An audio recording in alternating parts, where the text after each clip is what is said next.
Hello, this is Uncle Jim, and we're live. Mm-hmm. Let's see, Just Jeff is here, and he says, "Bam!" Hey, Just Jeff, how you doing? So anyway, short chat tonight. Might not even have anyone come on. So what do we talk about? I don't know. Anyway, busy day. I'm putting camo tape on my bolt action AR for some reason, just to break up the colors. I guess it's gonna look like ass, but that's okay. Uh, oh, Dr. Zink is here. He's having a computer problem. Oh, Andy. What? Nothing. I was just saying. I was having a computer problem. I come on and it's like the microphone ain't working. And it's like, are you kidding me? It was actually StreamYard. Yeah, they put a little box here where people come on, so now it's taking up a spot and it says present or invite. And I click on it and you get all these options. I can't get rid of the damn thing. So, yeah, pre-sent. I have no idea. That started showing up last week. Yeah. Can you see it? Well, I see pre-sent. I don't see the other controls. It says slides. It lets you pick up instead of having to go down to present on the bottom. It's now it's up top, so you see it easier. I don't know. Yeah, it's got that and invite. I don't know what the hell it is. I don't like change. Kip is here. Hey, Kip, what's up? Are we live? Oh, yeah, we've been live. Hold on. Yeah. Oh, okay. Let's see. We got an update. We got 6 people lurking here. And, yeah, busy day. I don't want to go too long tonight.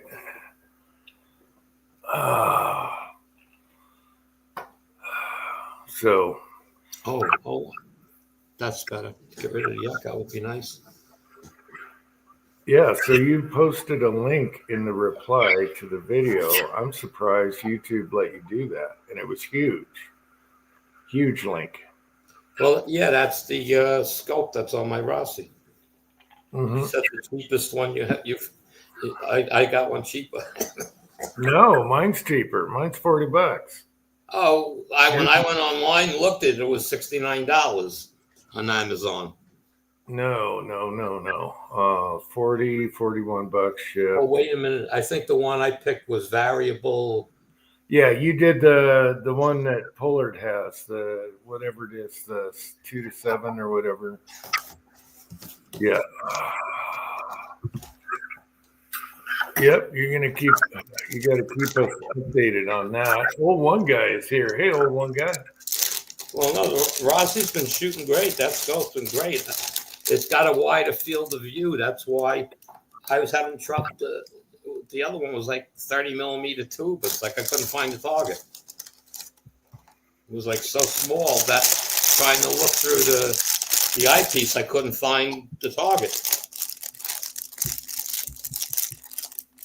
So this one works great. Just Jeff. Oh, Nilla wafers.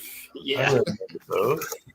Man, I haven't had those forever. They used to have them in the machine when I was a parts guy.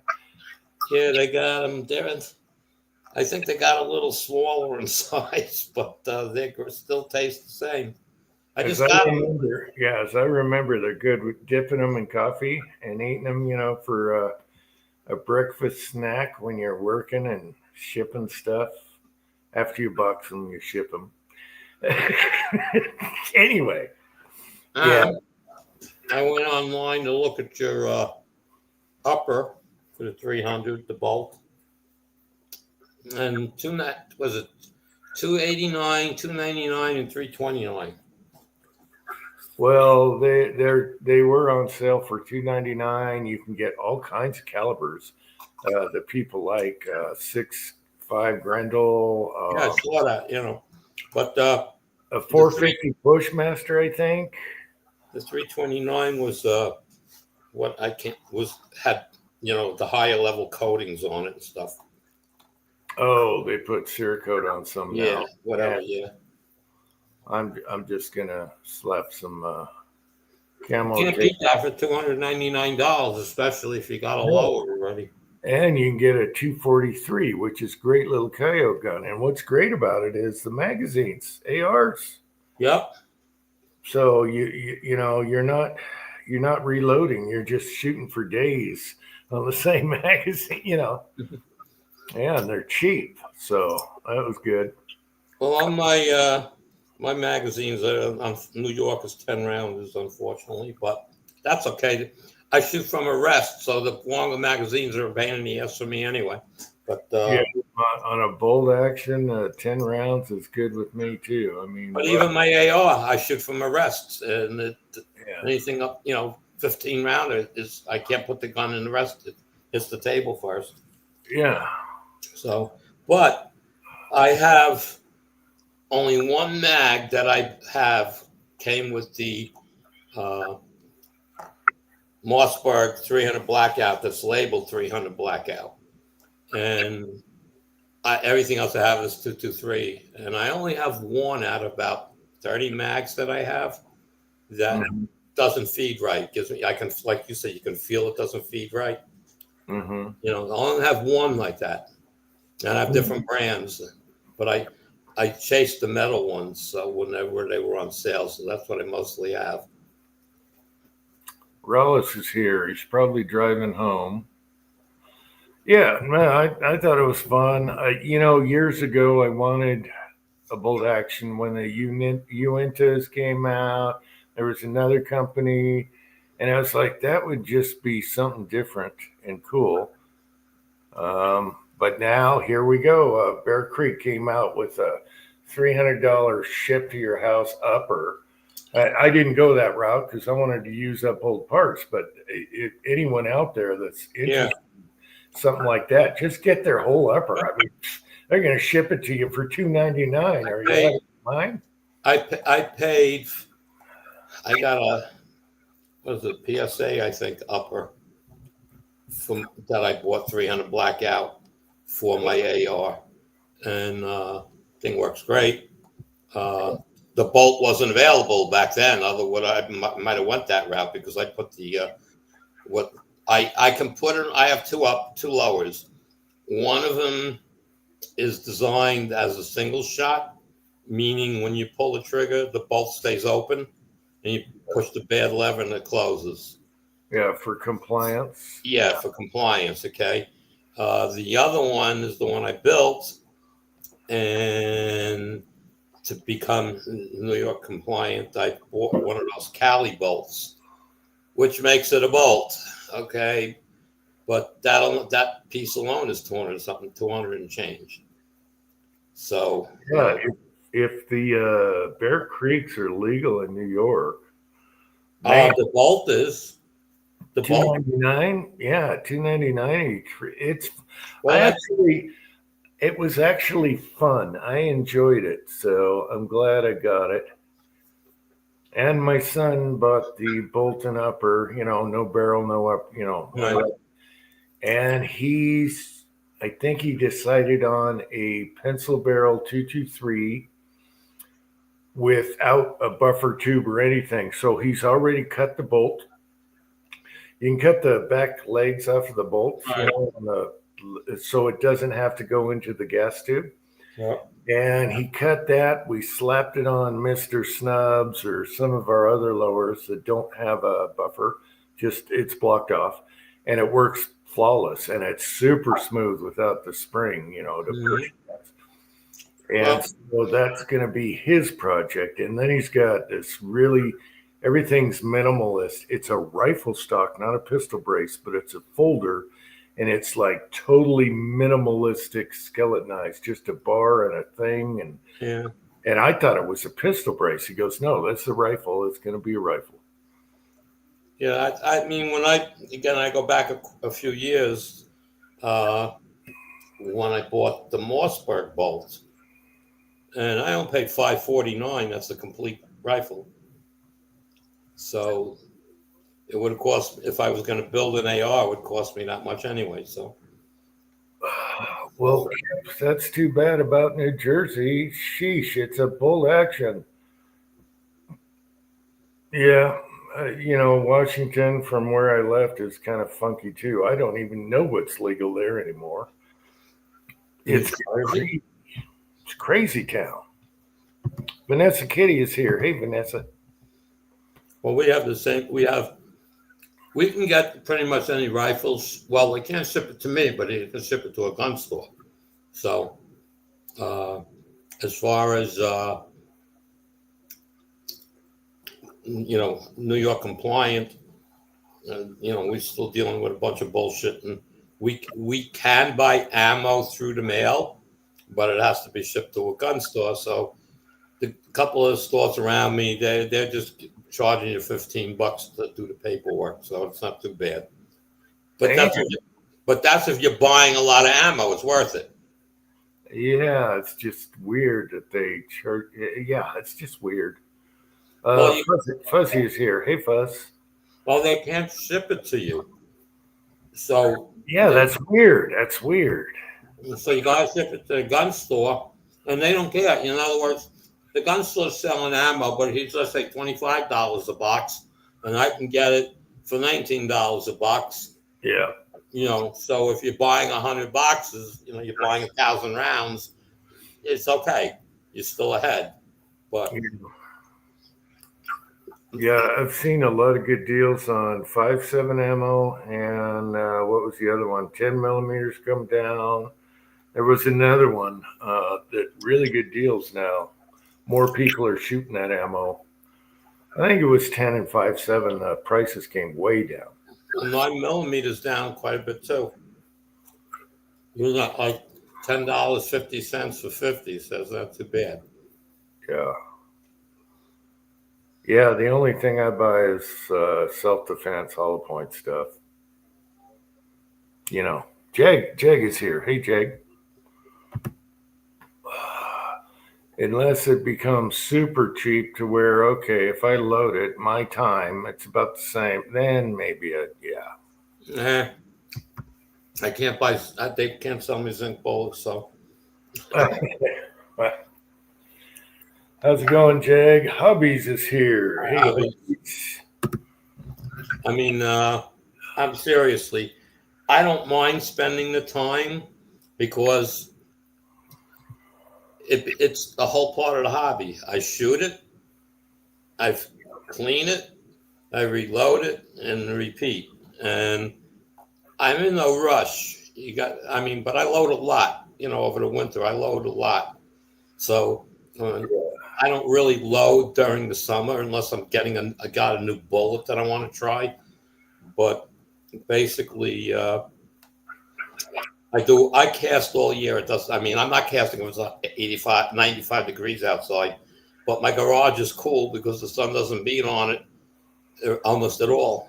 So the garage isn't bad with a fan going. I can cast all day sitting in the doorway, so it's no big deal.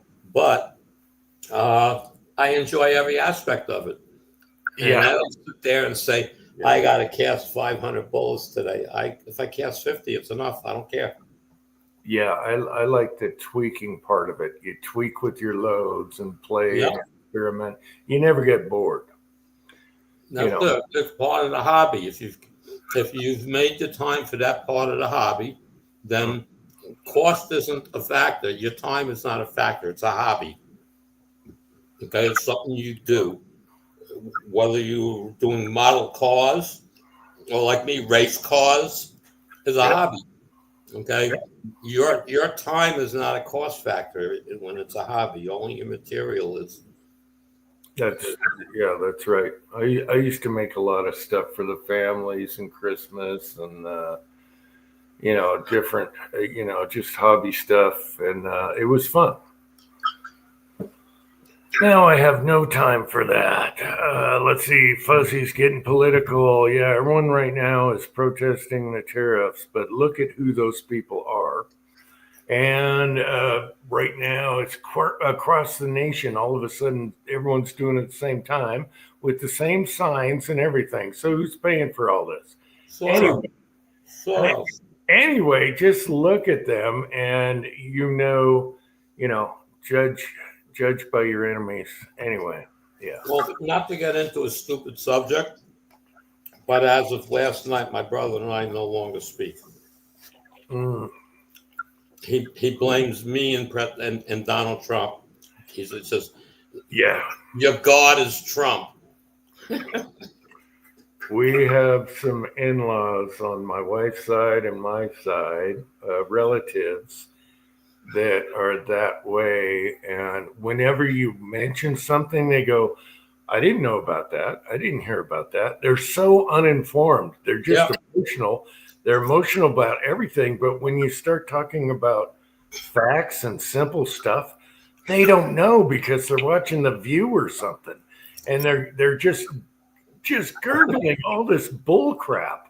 And they have no idea. And when you mention the simplest thing, they go, oh, I didn't know about that. My brother's blaming me for his bad life. He says he goes back to, I don't want to make this long. He says, when Dad died, I took care of everything. No, you didn't. Mom did. When Mom died, I took care of everything. Well, yeah, you kind of did. But when I tried to step in and help you, you said, I don't need my help. So don't tell me I didn't help you. Okay. And then he goes in on the baloney. And I says, do you remember when you were 18 and you and your girlfriend decided to run away and join the Navy? Then 2 years you were in the Navy and you isn't cracked up to what you thought it would be. So you got her pregnant and now she got sent home. And 6 months later, you got discharged and sent home. I says, so you now lived in Mommy's house with Daddy, okay, rent free, okay, and you complained. You couldn't get, you're a starving actor. You couldn't get an actor's job because you didn't have a union card. Do you remember who got you your union card? I did. Okay. I said, do you remember? I was talked to you about it. And you said you can't get the card unless you get a job, and you can't get a job unless you have the card.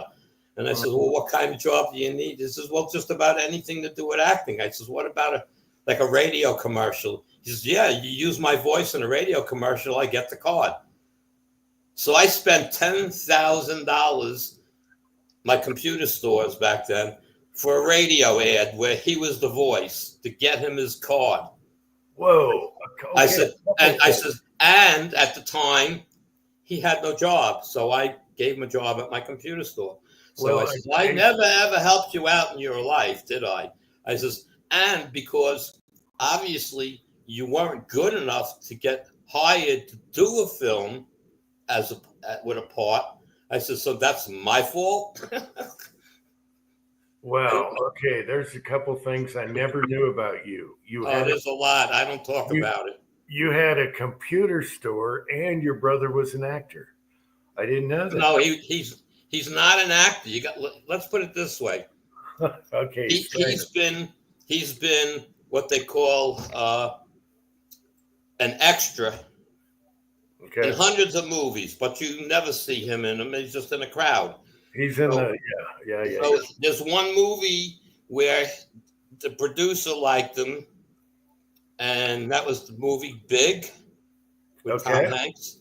The keyboard scene when they're they're jumping and right. Well, if you watch the movie during the keyboard scene, you'll see somebody all the way to the left with like a little kid in front of him going in and out of the frame. That's my brother. Okay. Okay, right. So that was there. Then there was a movie called, oh God, I can't think of the name of the movie. The guy that Jaws was in it, and my brother was a waiter in the bar, but he had no part, just walking around with a tray.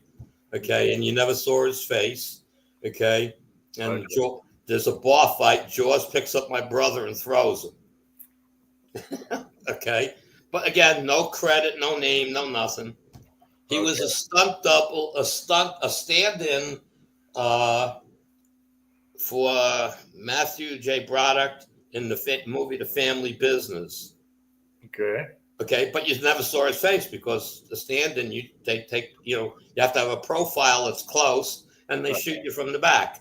So you're there doing scenes when the main actor is either tired or doesn't want to be bothered, and you just stand in for him wearing clothes and makeup or whatever to help to look more like him. So that's all the work my brother ever had. Did he live in New York or California? He lives in New York City. Okay, so it's like New York movies mostly. I think Big was in New York or something. Yeah, I don't know where things were filmed. I mean, but so him never being able to get a real job, that's my fault. But he couldn't have got a job unless he had the union card, which I got him. Yeah. Okay. And then the other side of things, my mother was born in Hungary. And we thought we were like the last of the family after her mother and father died and stuff, because the uncles that we knew and stuff, they were dead also. My brother got into this family genealogy, family tree stuff. Who I can't believe the job he did on this stuff. I mean, we're tracked back to the 1400s on my mother's side of the family. And it's amazing what he found out. And my mother was born in Hungary in 1919. Okay. She escaped there from Hitler. Okay. Going back further, my mother's father went to school with Hitler. But, oh, crap. Yeah, but Hitler, you got to understand, he was an art person. He wasn't the way he was when, with the war. I mean, this was prior to all that. And my mother's father is a famous sculptor over there. Okay. And they knew each other very well. And my brother uncovered 40 living relatives over there in Vienna is where they are. And he's been there a few times and things like that. And which is pretty cool. Okay. But with all his knowledge about the history of my mother's side, okay, with all the Nazism and all this stuff, you would think my brother there's no way in hell he would support Democrats. Okay, but he does. And my parents weren't. My mother and father, they didn't vote per se party line. They voted who they wanted. Yeah. Okay. And so it just blows me away about my brother that he is that somebody that's actually that smart and capable. He rewrites people's scripts. That's what he does. That's all the money he makes. And it could be one script in 6 months because he's just not, the people that use him like him, but there ain't enough business my account is dwindling. I got no more money. Mom took all my money. I said, Mom took all your money. Mom you sold the house in Elmont. You sold the house upstate. You had close to $300,000 in Mom's bank account that you signed over to the healthcare people to take care of Mom. Okay. And you sold the property in Florida and you got the money for it. So I didn't get anything there. I said, so I don't know what you're talking about. I really have no idea what you're talking about. That is my fault that you're in the situation you're in. And Trump's fault. Okay, garage guys here. Anyway, that's enough. That's enough of that. Garage guys here. Kyle is here, and Texas 6 is here. Thought I'd throw that in there. Yeah, but that's interesting. I didn't know that about you and the computer store and all that stuff. So well, I mean, my background is electronics. Okay, out of college in the 70s, I went to work in the military sector, electronics. I worked on the Lance missile guidance system and the missile system, gyro systems. That's the stuff I've been in electronics since in like 73 or so. Working on another company, I worked on flight simulators for F-14s and things like that. So I've always been around it. Okay, one way or another.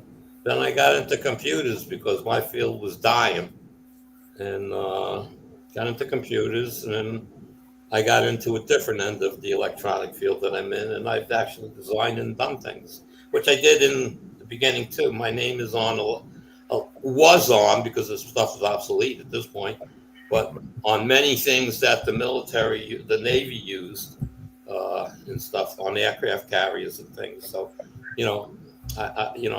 I worked on a test console. It was called an EMTC, and you had a pegboard that you would set up, which would program certain things on the thing to test these circuit boards that were failing, so they could take them on the boats. And I designed pegboards for many different items that there was no test procedure for. So my name is on about 15, I don't remember, 15, 18 of those blueprints as the developer. I worked on in Brookhaven National Labs, which was the nuclear accelerator ring in Brookhaven. Okay. And I was working on that before they broke ground. I was working on low voltage power supplies. We're talking only 0 to 24 volt power supplies, but 5,000 amps DC. And this stuff was all liquid cooled and hydrogen cooled. Yeah, so I mean, I've been around. Okay, people don't know my background really on here, So. Okay, we had. Where are we here? We had Dr. David Winchester. Interesting name. Good night. How do you let someone you love go? Well, Dr. He didn't let him go. I didn't let him go. He just like, that's it. I'm done with you, huh? Yeah, and let's put it this way: in the last 25 years, I have called him. We were never really close growing up, but I mean, he wasn't into guns, he wasn't into hunting, he wasn't into cars, so there was nothing common. But basically, over the years, the last 25 years, ever since I was further away from where per se he lived, I didn't call him, I never heard from him except for a birthday card and a Christmas card. So I used to call him. I didn't call him a lot, 3 times a year. Okay. And 2 years ago, I told him, look, I said, be nice if you'd call once in a while. He said, yeah, I know, I'm not good that way. I says, maybe I should be that way too. And I stopped calling. I haven't heard from him in 2.5 or 3 years. Yeah, it gets tough if part of your family is far right or far left and you're far right. It can get kind of ugly these days because of all the propaganda and the BS. Tread is here. Hey, Tread. And then you mention something. They go, well, I didn't know that. Yeah, I know. Simple. Well, he doesn't even, he's not even that way. He goes, yeah, I've heard that. That's bullshit. Yeah, or I didn't know that. Or no, he's never said he didn't know that. He's always said that's your news telling you the bullshit, the lies. Yeah, it's your propaganda, even though it's in stone. Yeah. So it's over. It's done. I don't really deal with him. Okay, so we were never close. We never really spoke much. So if he wants to reach me, he can. Doctor's back. So, dear sirs, what's the point of being friends with someone if they never write you first or they neglect your relationship? What does that mean? No, I'm reading what he said. I get what he's saying. But again, it's a brother. Okay, so that's a little different. Okay, but I had a he does realize that brothers kick the shit out of each other their whole growing up. It's okay. But They're the best brothers, when you kick the crap out of each other every day. Anyway, I had the guy that I built my race car with. We won't get into the whole story, but I met him under a weird circumstance. And I'd have to say within 6 months, me and him were closer than me and my brother ever were. And unfortunately, he died. And it hurts. His birthday's coming up. He's born the day before my father's born, as far as dates go. So every year it's a double whammy on those 2 days. So he's a and all his relatives know me.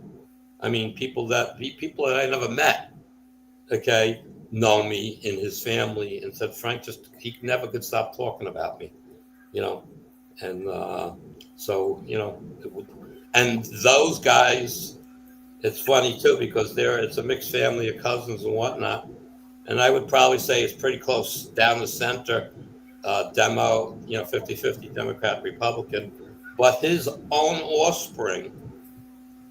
3 of them are Republicans, and 1 of them can't make up his mind. And he's the smartest one in the group. So you go figure.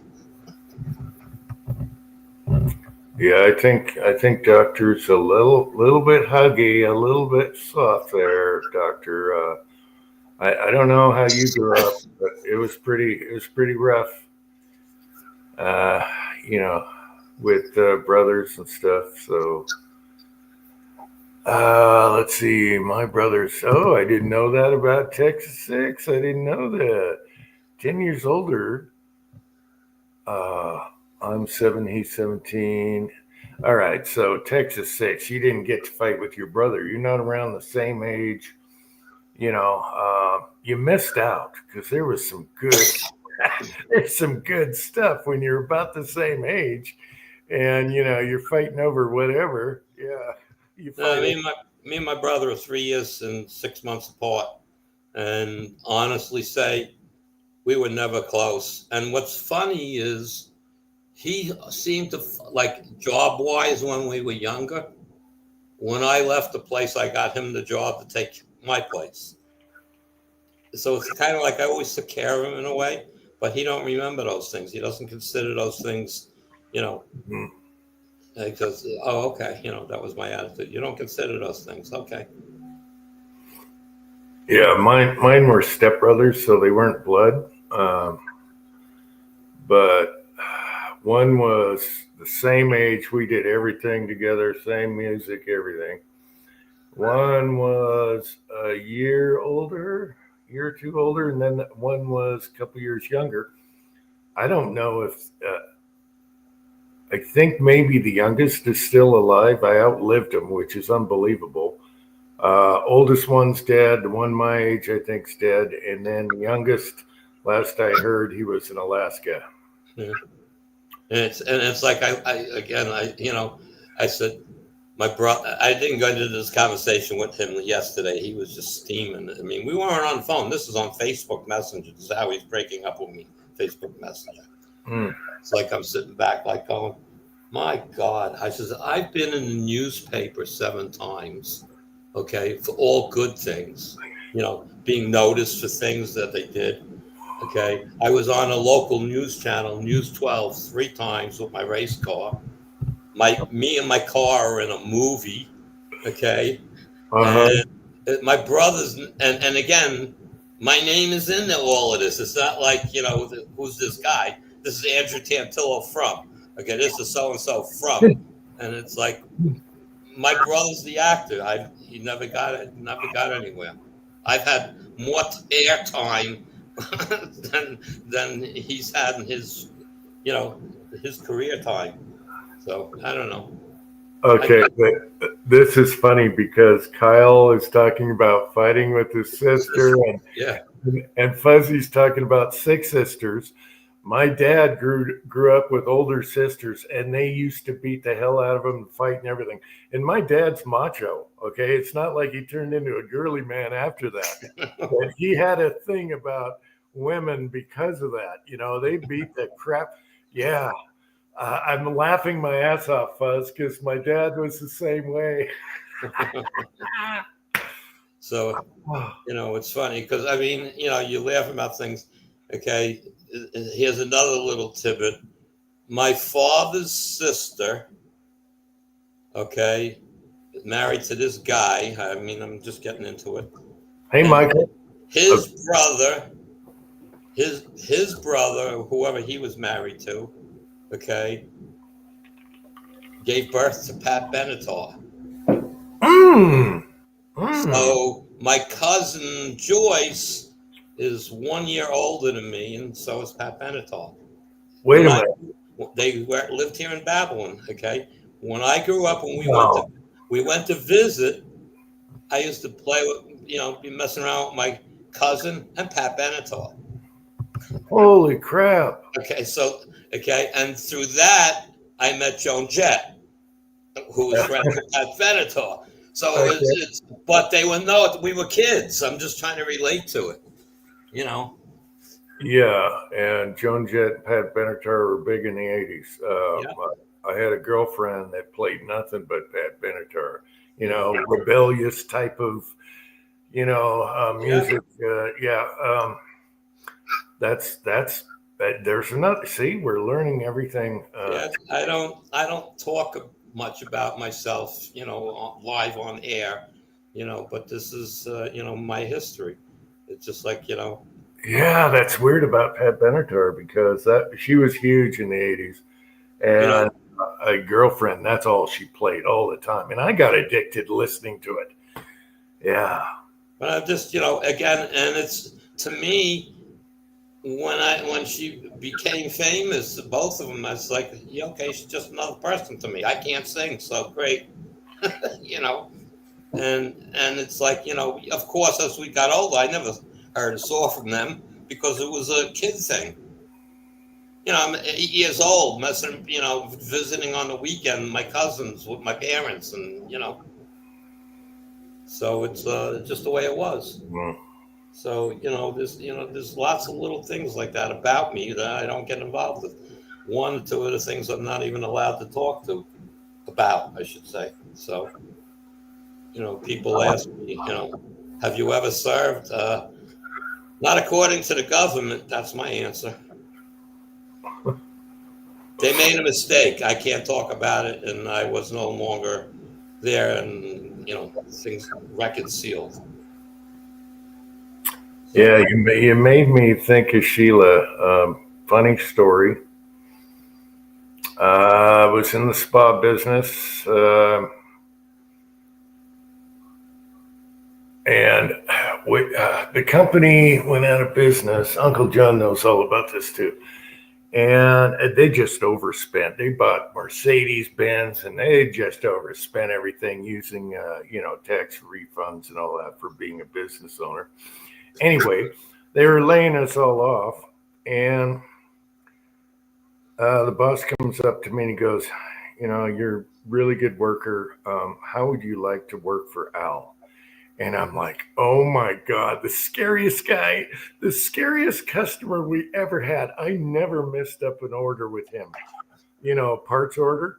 If I screwed up, my ass is getting kicked by Al. And he's just stocky, you know, kind of like a New Yorker guy. He was a Jewish guy. And I was scared to death. And he goes, I talked to Al, and he needs a guy. And I'm like, oh, shit, Al. Anyway, so I go to work for him, and he turned out to be the biggest teddy bear. Rough on the outside, teddy bear on the inside. If you did your job, he loved you. And that's where I met the Pat Benatar girlfriend, because she was working there. And so it ended up where we would come in about 10 minutes apart, you know, because we're you know, sleeping together right down the street. So we're acting like we got nothing in common. And you reminded me of Sheila. That's the Pat Benatar girlfriend. Well, there you go. It was brought so- back a memory tonight. I think we pulled it off for a year or two, and then the owners were like, something's going on here. And then a guy comes, they hire another guy, and he goes, "You see the tits on that girl?" And I'm like, what? What? And he's like, "Are you guys?"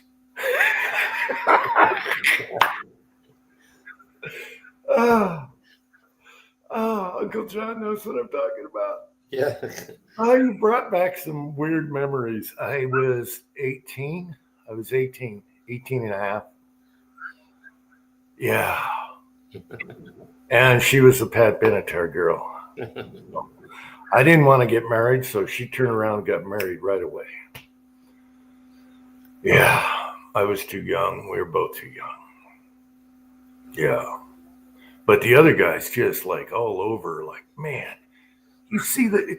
And I'm like, What? And he's like, "Wait a minute."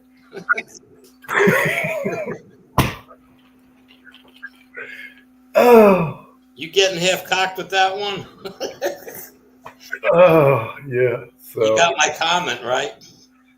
no, I didn't. Yeah, you did. You replied on your videos. You're talking about being half cocked and stuff. Which video are you talking about now? Well, I don't know. I watched 3 videos that I haven't seen. Okay. With the you're Yeah. talking about, I have to be 300 blackout because you're talking about being able to half cock and this and that. And I left a comment. Oh, okay. You didn't read it. You skimmed it. Okay, gotcha. No, I go back. I replied to all of them. You want me to No, I pull know. it up? You want me to pull it up on the iPad? I replied to all of them. I didn't say you didn't reply. I just don't know if you really read it. I could show you my things. Where's the little bell notification thing that you get replies? Yeah. Go look. Hey, anyone can go look right now. In the last 3 videos, I replied to Andy. Oh no. Okay. Well, I'm just trying to. I have to go back. See, I got someone. Uncle Jim, we will see, but it's fun. Perky girl. Oh, I supplies you let me link. Okay, got that one. Oh, hey, Texas, you gotta love Perky Girl. That labeling on the bottle, hey, what is not to buy right there? I mean, you have to. You have to try that. Best advertising ever. Cowgirl with 6 guns called Perky Cowgirl. You gotta try it, right? No matter what the product is. All right. I gotta catch up on Texas 6. Has a couple of videos I haven't watched yet. I've been just stupid. Just doing his trailer hitchhike video. And he's got the gourmet stuff. He's got a battery operated lifter instead of having to crank the trailer level. And yeah, he's got that gourmet stuff and all the bars and everything. I never hauled something on my truck that big, so I wouldn't know, but I do have a full trailer package and all the hookups. I just never, I'd be too scared to haul something big. All I had a tiny nothing. It was a 16-foot trailer with a 20-foot car. And, yeah, I would just. The tongue weight was so important to balance the load. It took me quite a few shots to getting it right. And once I did, that car, you didn't even know you were towing it. But that's what all those things do. They help balance, take the weight off the tongue. Uncle John is here. Remember Uncle John? Ooh, scary until you know about his tender underbelly. And he was the best boss I ever had. Scared the hell out of you from the outside, but once you knew him, he was awesome. Uncle John knows. That's when I was driving the gold Mustang. I was 18.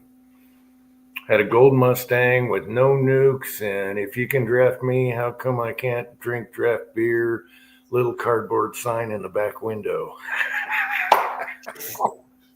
Because I was pissed. I couldn't drink beer legally, and I was signed up for the draft, and What year was that?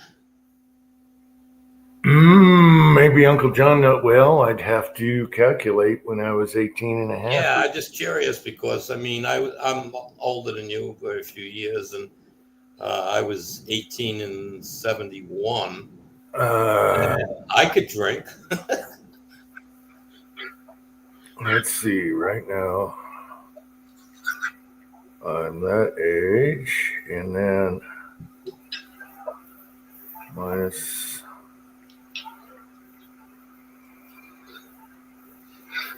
I don't know. It was 80s. It was Pat Benatar time.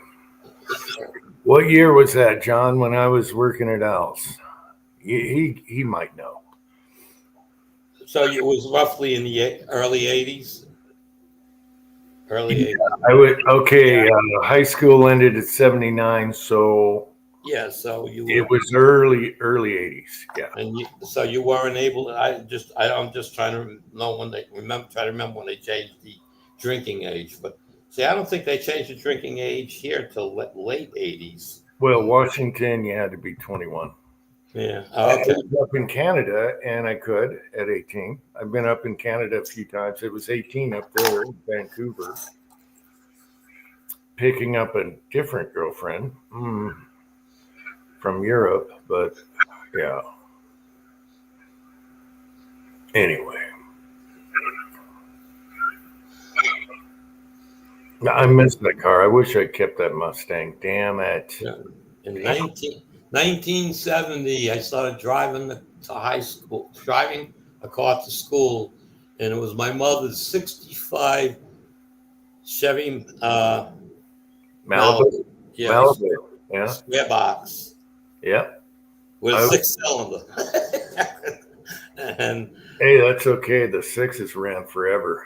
And in June of 71, I bought my 70 Cuda Hemi. Okay. There you go. And then I guess it was 74, 75, I sold it. Actually, I traded it in because gas was like, we couldn't get gas. I don't know how it was everywhere else. We had odd and even days, and the octane dropped, and the car needed needed Sunoco 101 just to run right. So when the octane and the unleaded shit started coming, I just traded the car in. And if I would have known, because cars weren't worth a lot of money back then. Older cars weren't worth a lot. No, and Kudos is worth a lot now. Okay, if I had that car, now think about it. If I still had that car, it would be all original. And if it was a rust bucket, I'd get $100,000 for it.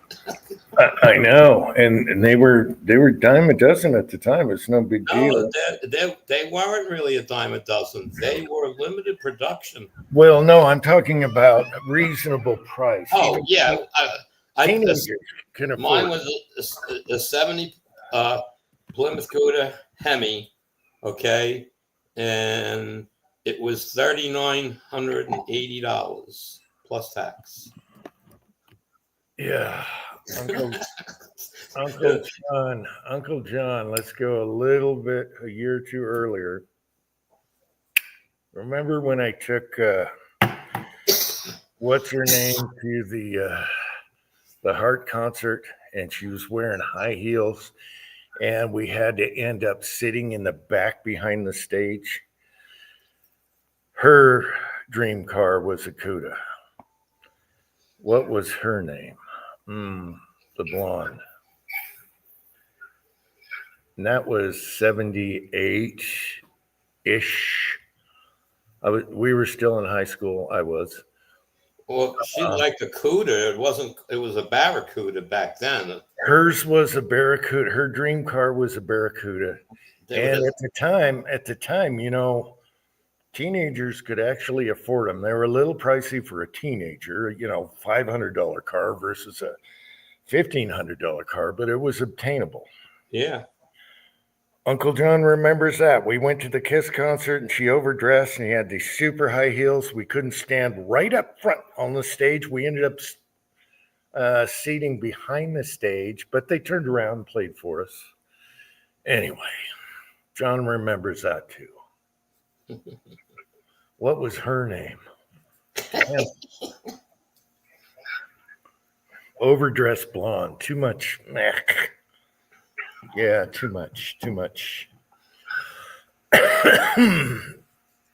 Where's Uncle John? You remember Uncle John?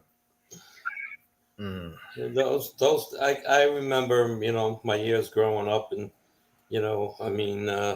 I remember most of my life activities from 12 years old and older, where my thoughts have changed. Was becoming more of a man per se, and I remember most things that I was involved with or things that happened from that point forward. I mean, I remember things earlier, but more so from when I was 12 years old, older. I have more memories from those years. Like when I was 16, a bunch of the guys down the block, they were 18, and they said, "Come on, we're going out. You want to come with us?" And, we were all friends. And, yeah, sure. We go to a strip club. I'm 16, okay? And everybody, they all were known there, so I kind of just got lucky and walked in. And that was my first adventure at the strip club when I was 16. That messed me up for life. I've only been to, I think, one strip joint where they actually strip and you do the dollar thing. Yeah. And that's when we were working out of town. It was the boss's idea. Shit, I ended up losing like $25.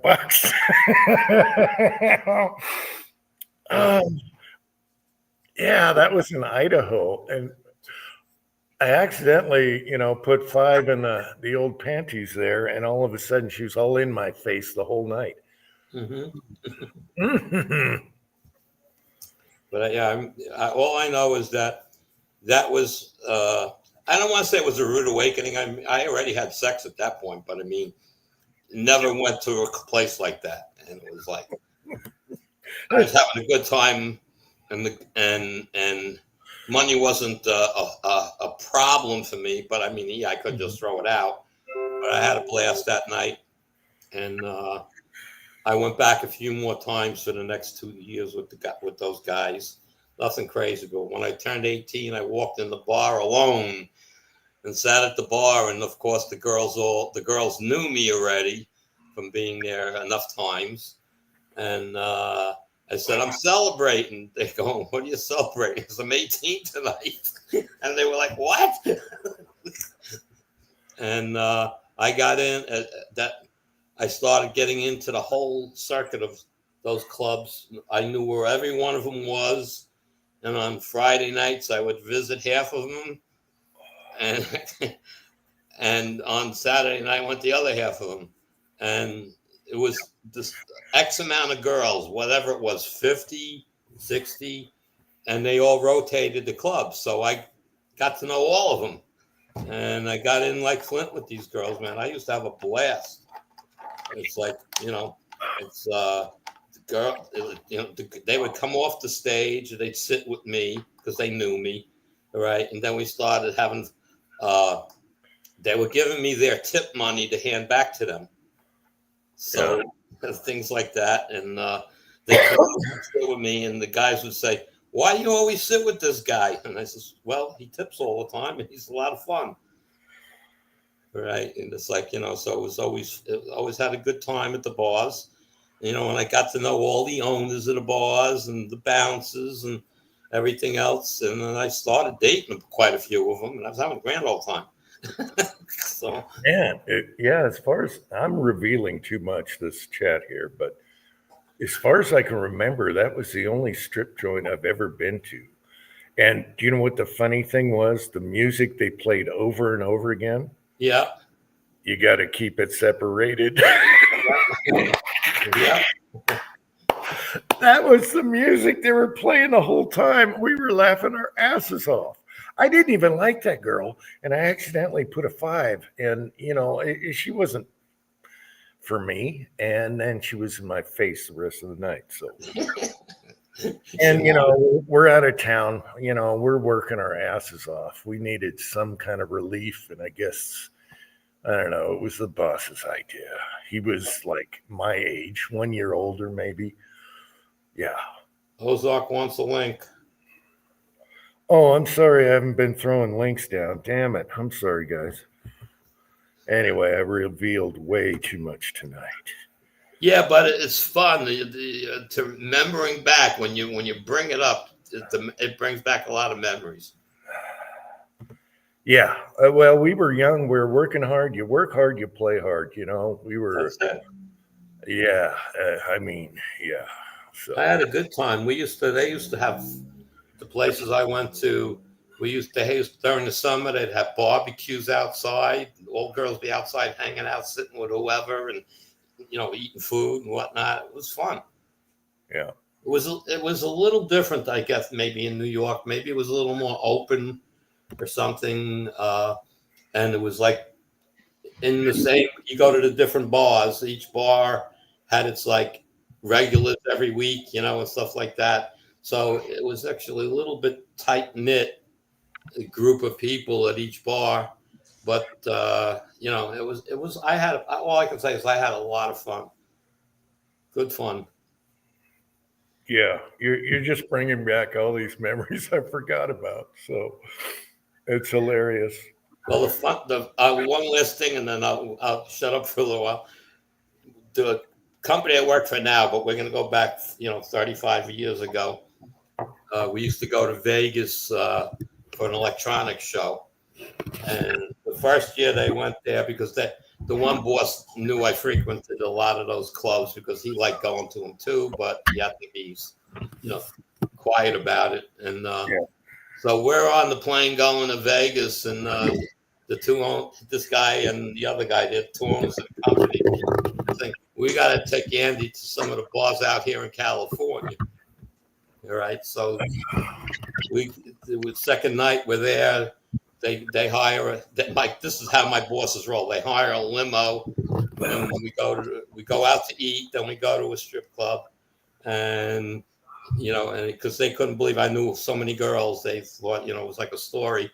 So we go in to the strip club, and we're walking around, and this girl walks up to me, wraps her arms around me, hugs me, kisses me. Andy, how the hell you been? I haven't seen you probably 2 years. The two bosses looked at each other and went like, what?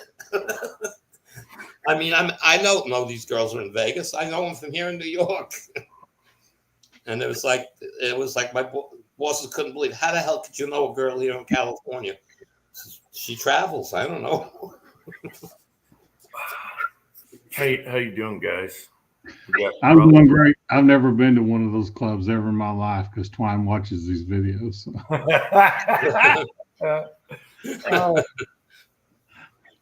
Doing great. It's been a minute since I've been on, probably a month, I guess. Running around. It's been a little while. I did a dancer for a little while. So Gunswatter is here, and he says, Uncle Jim's stripper chat. Oh, I've only been to one. I think one. Yeah, but how many times were you there? It was just that one. Hundreds of times. I only went to one. Oh, I went to one. No, it was that one. It was that one night at band camp. Yeah, band camp. Hey, Patriot. We were experimenting. Hey, it was fun. I have to admit it. It was fun, especially the music. But we're all just having fun. So yeah. Uncle John, forever since I've seen him in the chat. I know he can reply now. Yeah.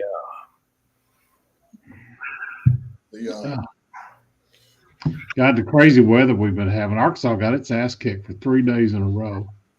Here we've had 4.5 inches of rain, but over on in East Arkansas, where the Boot Hill, Missouri is, they've had like 14. Plus, it's been like 18 or 19 tornadoes in Arkansas. It's just crazy. And didn't Tennessee get flooded out?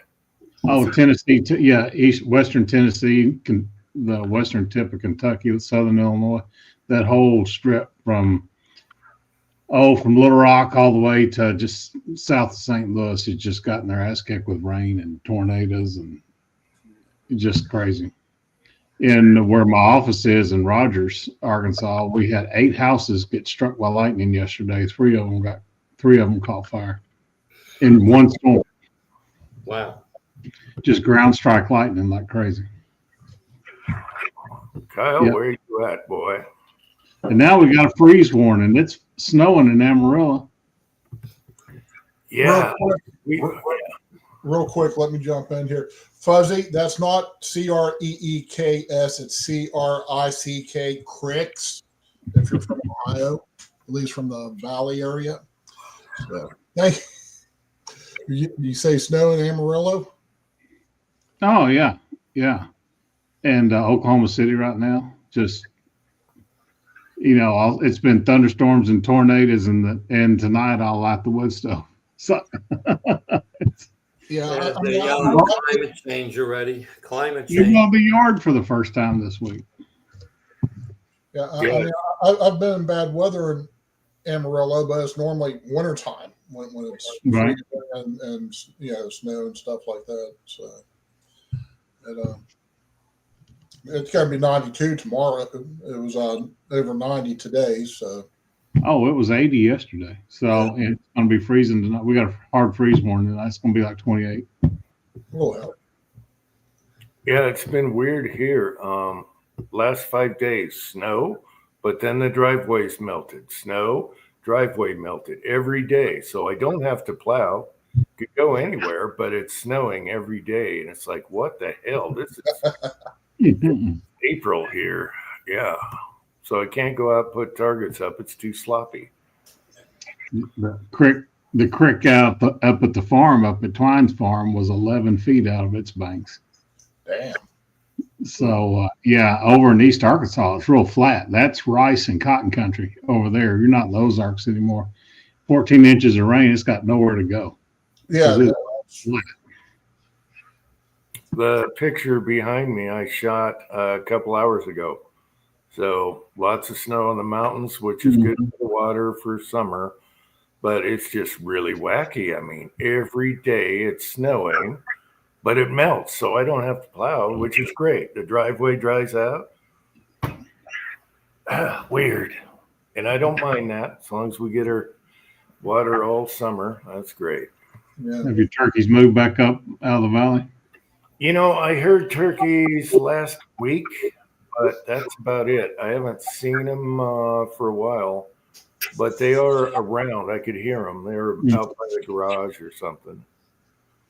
One was lost, and it was really vocal, and I was going to record it because it was just doing the chirp chirp chirp thing, and then the cackling, and it was like it was lost, looking for everyone else. That's a hen looking for a man. Yeah, it was. Yeah, it was right by my truck, so there's one I could have filmed, and it was just going crazy vocally. It was super loud, and it woke me up, and I'm like, "Shut up!" Yeah. Yeah, they're not quiet birds. I mean, they're like an armadillo coming through the woods, scratching and carrying on. Mm-hmm. At first, I thought it was like a hunter or something doing a call because it was almost fake. But then I saw it; it was right by my truck. So that yuck yuck yuck yuck yuck yuck. That's just a hen looking for a man. Yeah, super loud. I'm surprised the gobblers didn't answer back to her. They're boo. Mm-hmm. Yeah.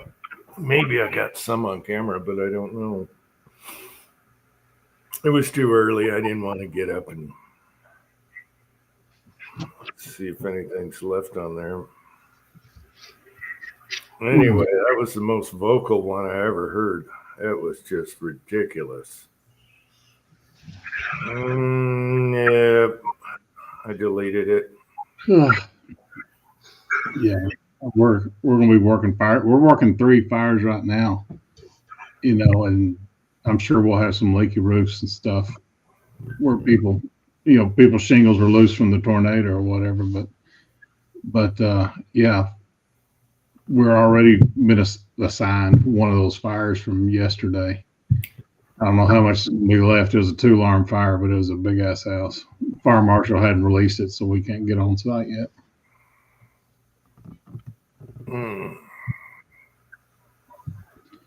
4,000 square foot house. They had 3 pumpers and a ladder truck there, so. And there was another one, they mid-flighted somebody out, so I don't know if they got hit by the lightning or what. But it wasn't 10 blocks from Mercy Hospital, so if they mid-flighted them from there, that means they took them straight to Springfield to the trauma center. Fuzzy. Filing lawsuits, yeah.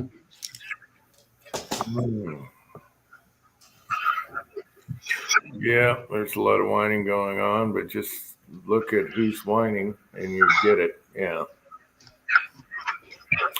The circle the wagons, even though their approval ratings are in the garbage can.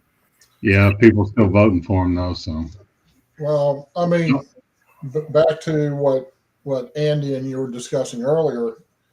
Yeah, I have one sister. She's all over the place, but she falls more conservative than anything. But the sister that just after me, yeah, you look up Webster for woke white woman. That's her. Yeah, and her and her husband are. If Democrat Party told them to cut their fucking heads off, they would do it. Yeah. Not even think twice. So. Yeah, it's crazy town. But that's all they got. They got nothing to go with, so all they can do is protest and bitch. So there you go. Yeah. Any little thing.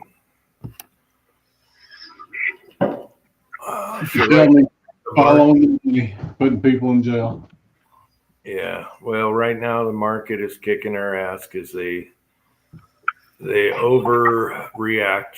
The market does, and because of the tariffs. But everything else is doing really good. Employment, border, interest rates, all that's doing good. All we got to do is hold firm, take the pain a little bit, and we'll be fine. If the market's down a little bit right now, for me, that's a buying opportunity as far as my retirement. That's right. That's what the big boys are doing. They're sitting on all their cash right now. I mean, that's definitely when you buy, and it's not going to be long before it goes back up because of all that. Yeah. Everyone's going to buy low, and that's when you do it. So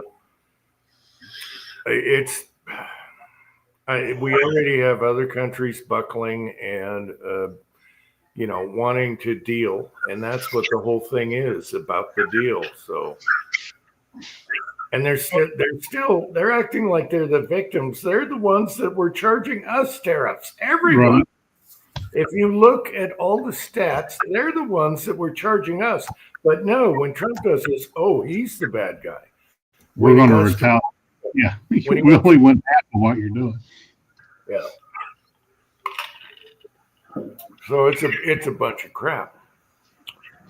We're still charging less than what a lot of them are charging us. So at least some countries are already making. India's huge. India taxed the crap out of us. Well, look at South Korea.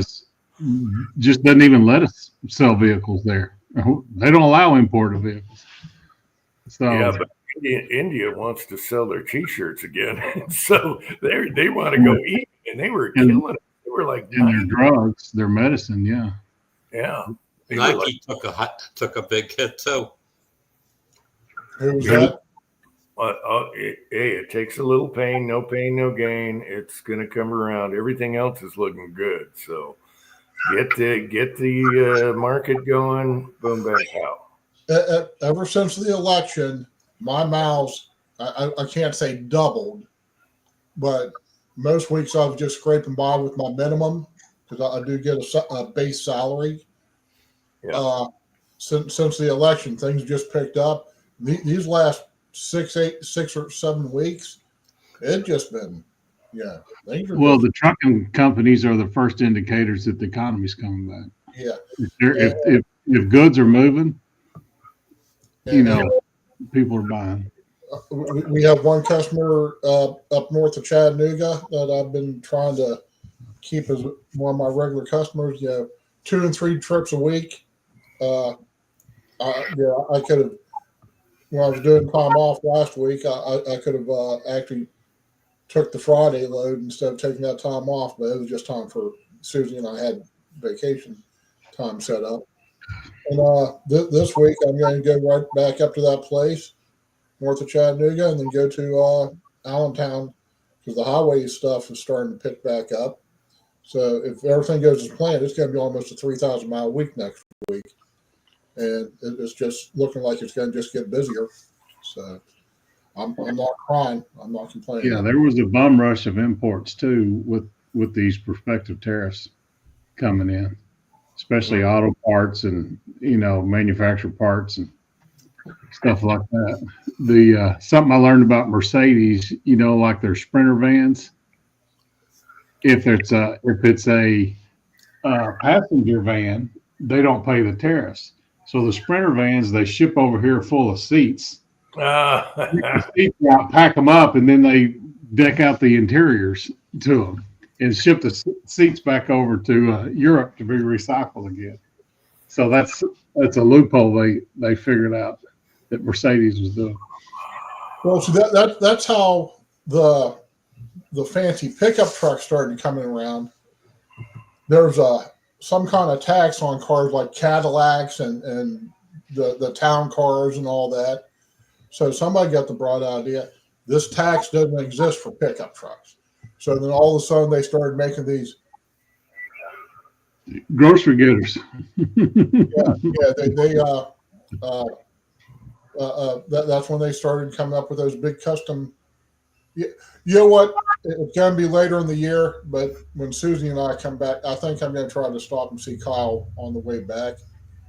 I need to get my ass back to Jacksonville after I make my delivery Monday morning so I can get lined up. I'd like to get up to Allentown and then be back by Friday afternoon so I can maybe get a little bit of a weekend done before things pick back up again. But I need to actually stop him. I think he passed me on the highway one day here a couple weeks ago. And because I was going through there, there's a guy in a pickup truck with a bunch of lumber or a bunch of old trees. Was it a Ford with straight pipes? It was a Ford, and I don't know if they're straight. I can't hear anymore. I mean, I could sit next to a friggin' NASCAR and go. Well, if you ever get out west on 40 or 44, give me a holler. I'll drive and meet you. Okay. Yeah, like I said, Kyle and I have been talking about trying to meet up. I don't want to say hook up, but meet up. For a while now, it's just like I said, when I leave, the Atlanta, I got lucky. It only took me 2.5 hours to go through Atlanta yesterday. I was like happy. Yeah. Well, this was like a black and this was a black and white one. Looked like it had seen some better days.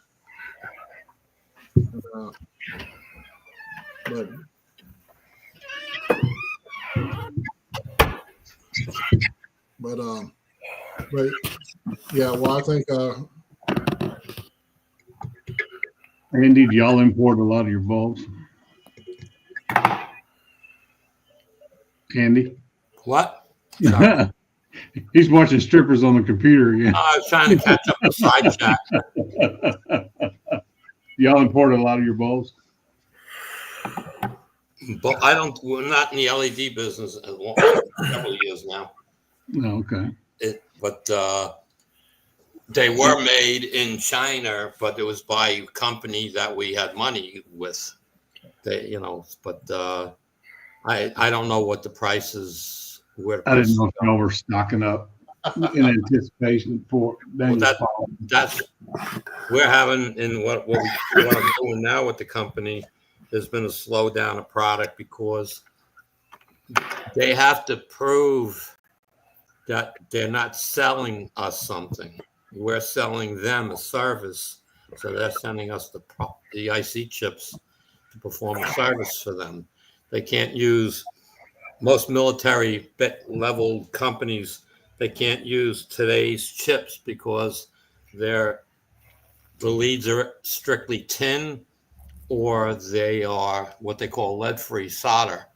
And that stuff doesn't hold up well under military, vibrations and stuff, spaceships, missiles, whatever. So they have to be transformed from that to 6337 solder. Okay. And that's the process we do. And we've been so busy, but the last month and a half, we slowed down. And from what I'm getting is that they're trying to tariff those. And it's like, but how can you tariff something that's not being sold? They're sending them, yeah. Yeah, they're sending us product to convert to leaded parts instead of lead-free parts. And I'll tell you though, but our biggest clientele is Israel. Huh. They've been so big. I mean, we only have about 6 companies we do business with, but they send in us 50 line purchase orders, and they're sending, 2 or 3 of those a week. But it's slowed down, and it's crazy. And because we talk to some of we don't talk directly necessarily to the company, but we talk to a rep in that country that handles those companies. And, well, they just went even trade on the tariffs, so they went even Steven now. So we'll see what's going on. I mean, but it's also this time of year. I keep telling the guys, it probably isn't that. It's this time of year because you have all the various holidays approaching, like, through March and April, and then it should pick up again. So we'll see. I was surprised. I just went in the backyard here. It is sunny out. It's what, 7:30 here? It is nice and sunny. It's perfect for shooting right now. I thought it would be dark when I went out there. It is nice. Just got dark here. Oh, it's beautiful out. It's warm out there.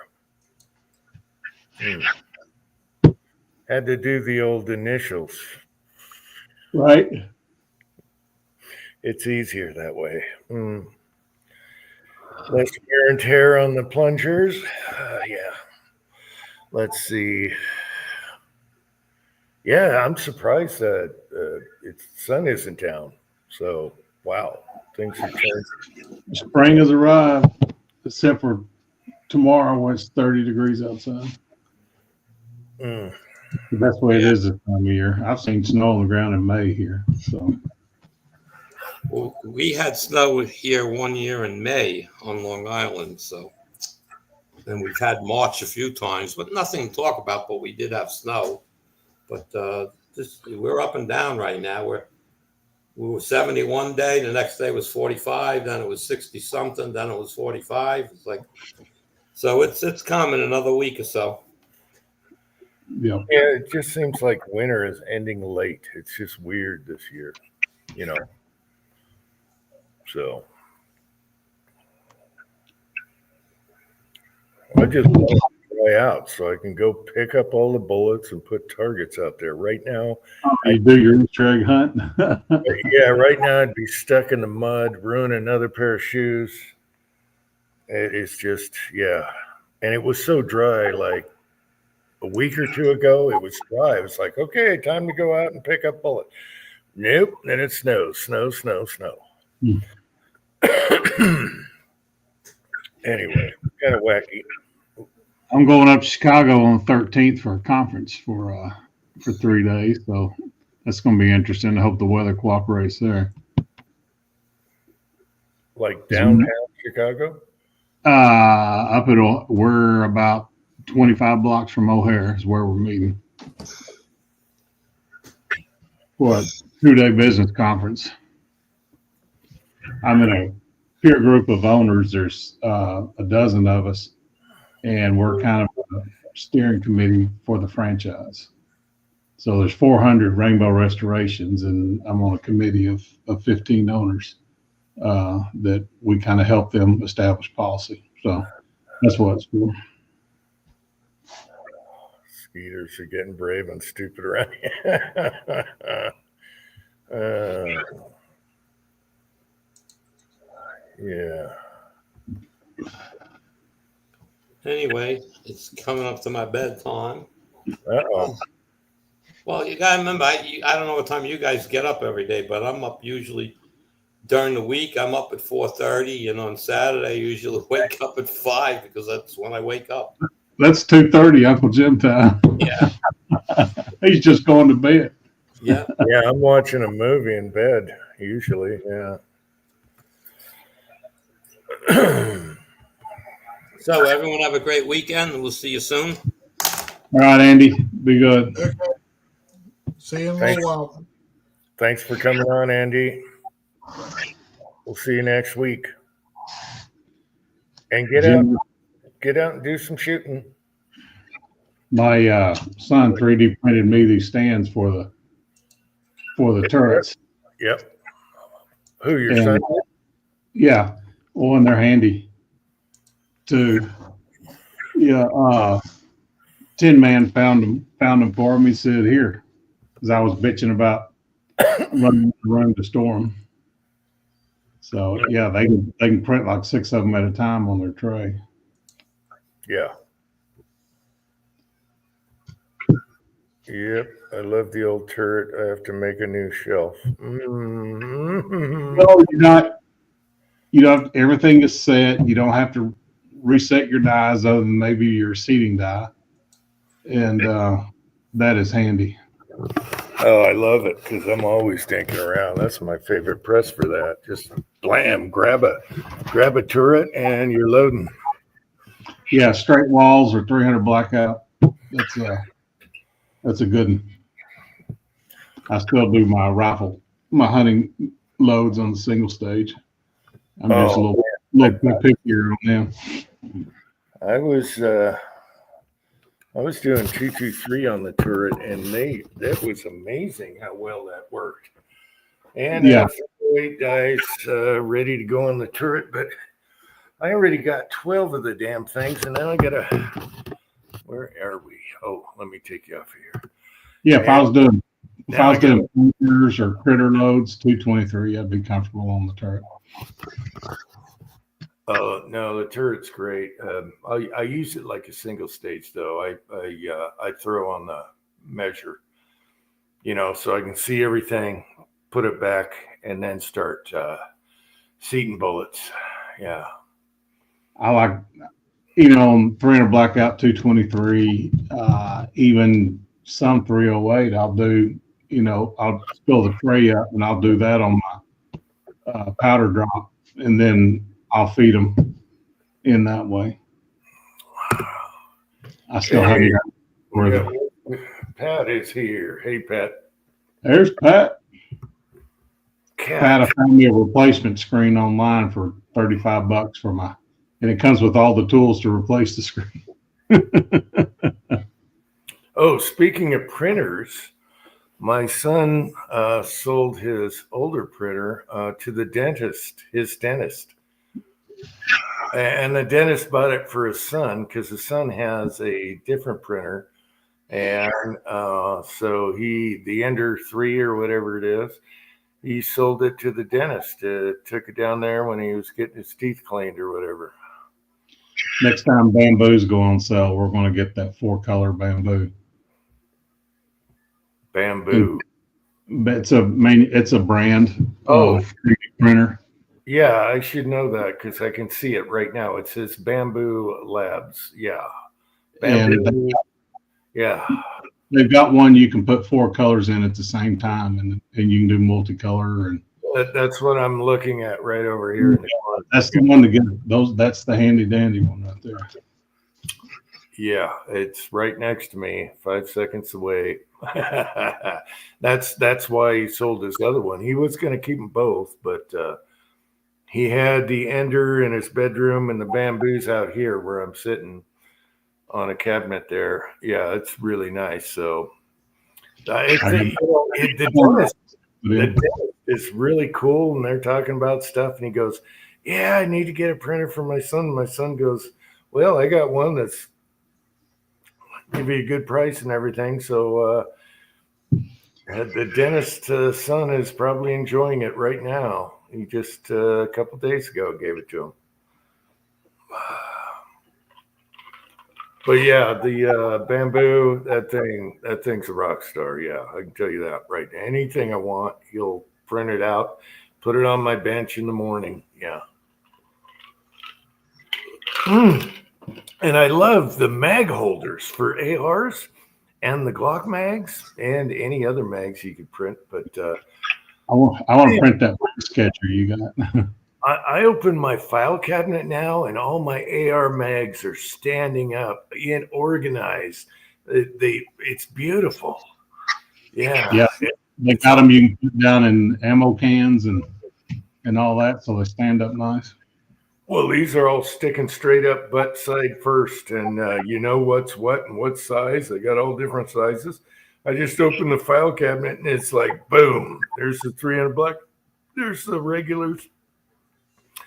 That was really cool. And I like the magazine ones for the Glock too. It saves so much room. You're not digging around. They're not sideways. I used to have these boxes with little separators. Now they all just stand up and look at you. The pistol holders for a safe are great. You don't have to worry about scratching guns or, the wire ones bend, and, you get 3 heavy guns in there and they sag. And yeah. Me too, Pat. Flash me more. I plug the camera. What? Mm-hmm.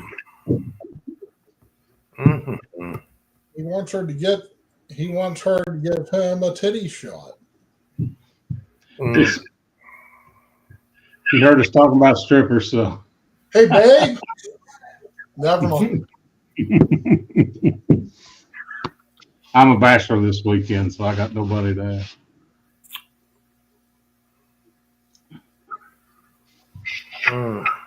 Pat. Oh, I got to plug in. Damn it. Your battery's dying. Well, I'm going to take that opportunity to go get another Bira. Well, I had to make sure I plugged in. Yeah, I'm getting, let's see what I got here. 21% available. Oof. You're dying. Can't have a smoke for a few minutes here until it charges up. Yeah, 3D printers are awesome.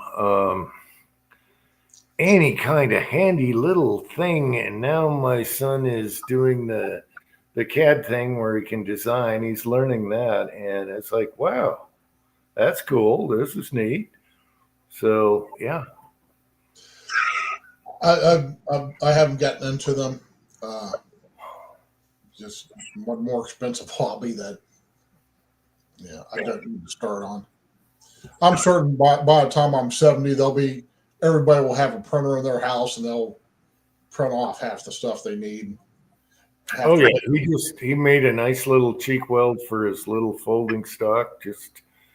I'm like, oh, that needs a cheek weld. He pulls it out of his pocket, and there it is.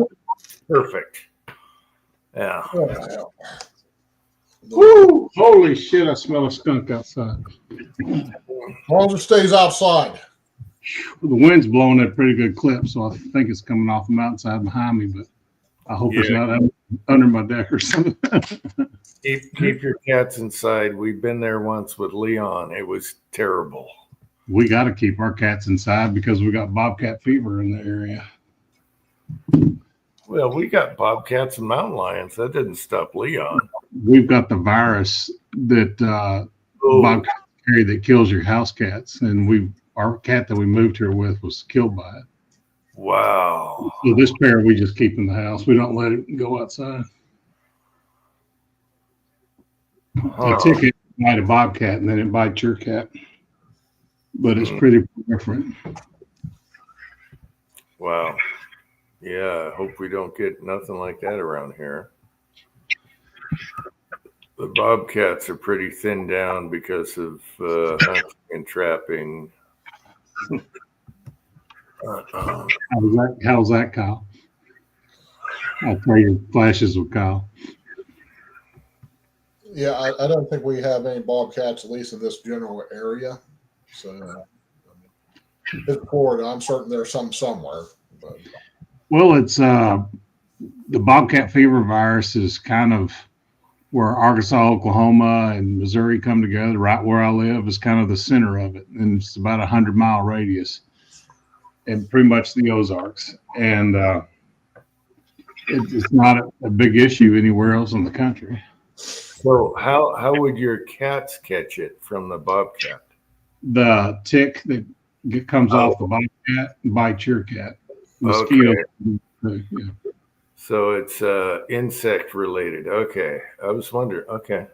All right. But it's a virus that shuts their organs down. Mm.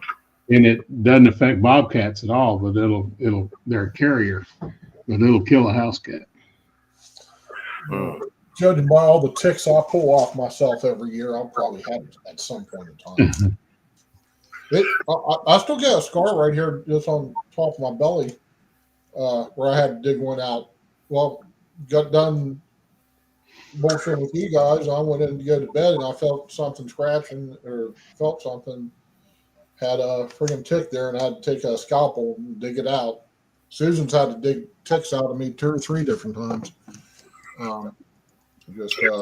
They're bad out here. Nobody else, Susan never gets any on her, but I'm constantly digging them off me. My late wife went through she was a school nurse, and they went through a class, put a little bit of rubbing alcohol on a Q-tip and just flick the tick back and forth. Right. And it irritates them enough that they'll just let go. Okay. It might take a minute, but you don't have to worry about leaving their pinchers or whatever in you. Right. We got enough Lyme disease around here that if I get a tick on me, we stick it in some Scotch tape and just tape it to the calendar. And 6 months or so is the incubation period for Lyme disease. Oh, okay. So, yeah, hell, I was out there. One day I was just sitting out there. I just got done cutting grass. I'm still sitting on the mower going through the phone real quick and had one drop on me. I flicked it off me. Had another one drop on me, flicked it off. And was there a squirrel over you scratching? It could have been. I don't know because we got as many squirrels as we do ticks around here. So, yeah, we got into the habit of feeding the birds while the squirrels automatically head for the food. So every morning and every night looks like friggin' a Disney film out there. Looks like Snow White, the original one. I know we have them here. I've never seen one. When I have white socks and shorts, I check. I've never seen a tick here, but I remember them on the East Coast. It's nasty. Yeah. Where's Hazelwood, Paul? I'll look that up. I'll be right back, guys. Chessboard's here. Hey, Chessboard. Oh. Ain't falling for it. Yeah, I was going to do an April Fool's video. Primers, $25. And then April Fool's. Well, they were 43 bucks at Brownells for small pistol. Yeah, but I was going to do an April Fool's with primers because I got old labels with $18 and all that stuff, modern looking box. Anyway, I'll be right back, guys. Paul, one of my girls and Twine are in St. Charles. That's up near Hazelwood. Yeah. Hey, chessboard. Yeah, I mean, it just the primers are coming down, but the friggin' powder went up, and yeah, I'm starting to get a little bit low on my 55 grainers, so just gonna have to take out a friggin' loan to get some powder. Yeah, Midway, if you go to their was it 75% off sale, has got a lot of pulls and seconds if you're looking for flankers and critter loads. Yeah, I mean, as far as bullets go, I'm okay there, but it's just getting the powder. Um, like I said, 740, like 748. Well, no, 6.5, which is I love that for the 30-06, and it's gone from sub, like 275 or so just a couple of years ago. Now it's up damn near 400. If you get Freaking Shooter's World is up there where Vitivori is, and you get 2 pounds. You get a kilo with Vitivori. I was surprised. I was looking at like precision rifle and their long gun or whatever it's called, and like $64. I was like, holy crap! Oh yeah, and that's IMR prices, and try to find 4064 anywhere, and because I've never had problems with 4064 for 308, and my favorite powder for 308 is Benchmark by far. Clean, consistent. I think I've only used it once, and just I tried it, and It's shooting an AR-10. That wasn't a bolt gun. Yeah. Well, I was in St. Charles last weekend. I ate at Salt and Smoke there, and we were there for opening weekend of the Cardinals Thursday and Saturday. We got rain delayed on Thursday for opening day. We got to see the Clydesdales and all that. We were smart, bought tickets behind the glass. So beer and food was included. So that 2-hour delay, we had 1 hour and 48 minutes. That was a lot of beer. Actually, there you go. I switched to bourbon by then. I went to one. I've never been to a football game, but I went to one baseball game one time. It was okay. My dad took us up to St. Louis every summer to catch a 3 or 4 game stretch. There's Pat. There you go. But this is my first trip to Busch 3 Stadium. I grew up going to Busch 2. But what was it, 11 years ago they built this new stadium? I know you're not about sports ball. But, if that bird shits on your head, I'm going to laugh. Oh, he had his parrots out.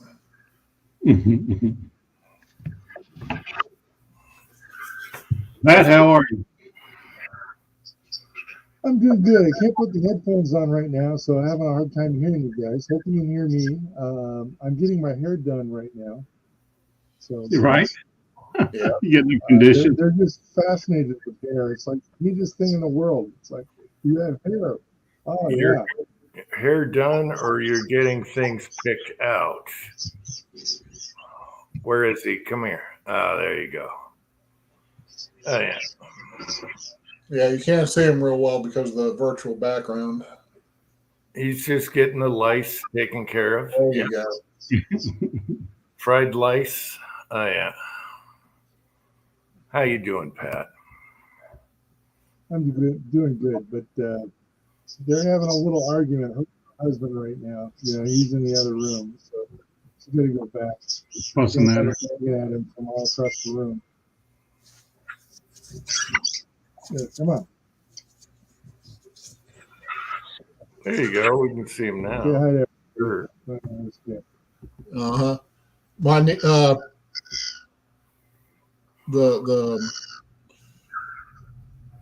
niece who the video you put up last week of her shooting, her mom and stepdad have parrots. Of course, she has parrots, and they let them fly around, and it's all kind of cool and stuff. I don't think I'd like to have them outside, but I don't think I'd want to have to be a caretaker for them.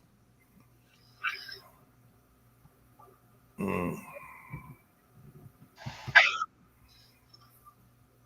Yeah, my sister had parakeets, and one Stanley talked. I mean, he was awesome. He talked, just blah blah blah blah. Anyway, one guy comes over to fix the fireplace or something, and he goes, Is my hands what am I leaning in here? And it was bird poop.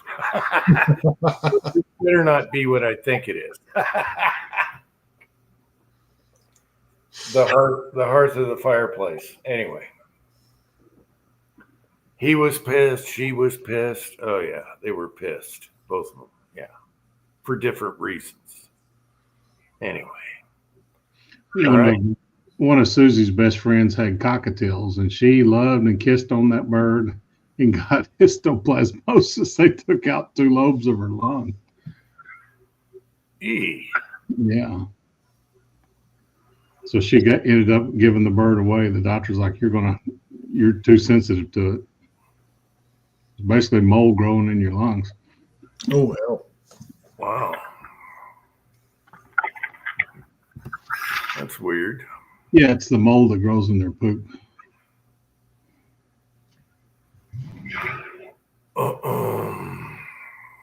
So, Pat, what is the latest news? Oh, there we go. What the heck is that? Oh, that's what you bring your little woman in the morning. An iron? An iron? Yeah, that's a good thing to get clubbed with right there. I don't think we even have an iron in this house. We do. We do it in the shop, but it's for wood veneer. Right. Kyle needs the link. Yep, I got it. I'm on it. There you go. Yeah, he has to get up early, so get him in here. Paul, I thought you lived over on the west side of the state, over near Sierra and Starline. Of course, they're right next door to each other.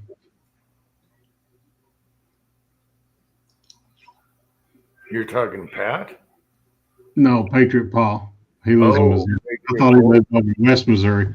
You know, Starline and Sierra are the owners are cousins. Their buildings are right next to each other. They're about an hour east of Kansas City. Are they really cousins? Mm-hmm. Wow. Literally cousins. Cousins, yes. Wow. Never knew that. Yeah, the father started Sierra, and then one father started Starline, and now their kids are owners, so they're cousins.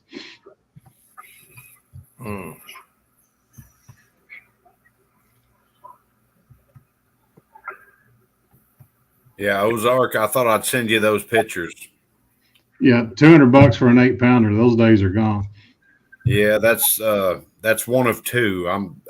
I'm down about 1 pound in one of them, and actually, me and Jamie found those at a gun show about 1/8 of a mile from my house, and I jumped on it like a fly on crap. The Shooter's World before COVID was kind of your budget powder. Now it's one of your more expensive powders. Yeah, I'm glad I bought it when I did. I got plenty of it. I got 300 Blackout or Shooter's World Blackout, whatever. The heavy pistol, the clean pistol, and I bought 8-pound jugs of all of it. I wasn't going with any of them 1-pound cans. That's just taking up unnecessary room in a cabinet or a safe. So, So which one did you find the deal on? it was heavy pistol. Was the best deal. Yeah, I gotta play with that one for 300 Blackout because I have a big jug of it. Also, got from Jerry before he moved about some of his stuff, and I already have a couple open containers. But yeah, I got to play with Blackout on that one. I love it. I love it for 44 mags. Yeah, Magnums, but I want to play around with 300 Blackout because I already know 44 mag. I've shot that. I don't think I tried it in 357, but yeah. It works good in 50 cal Smith & Wesson too. Yeah, any of those big straight wall cases, 357 and up.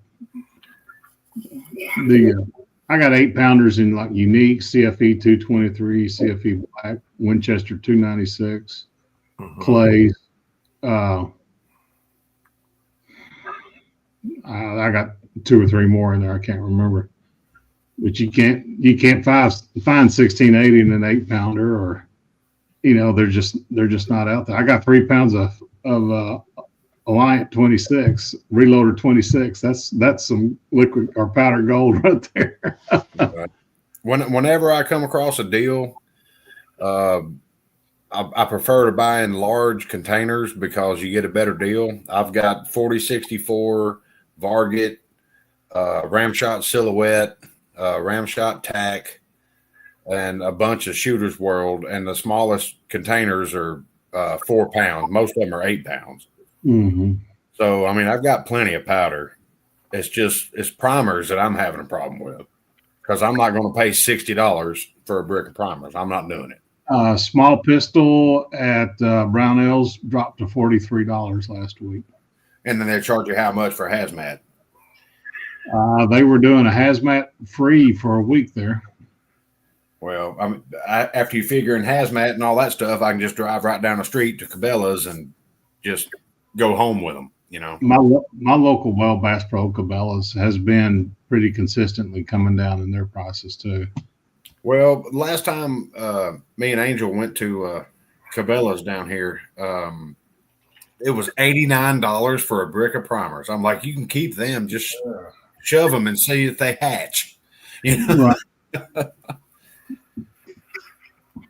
Last time I paid that much, I was running real low on large pistol magnums, so wanting to load 44. And I just see if they hatch. You don't go through a brick of 44 Magnum primers as fast as you do small rifle. Right. Yeah. I've got plenty of Magnum pistols and Magnum rifles and stuff like that. I'm running low on small pistol and small rifle. I say I'm running low. I've got enough to if it came down to it, I got enough to get me killed. Right. But I'm gonna put up a hell of a fight.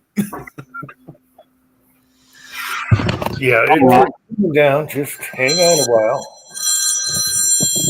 Small rifle, I'm still pretty well set on that. I picked up a bunch.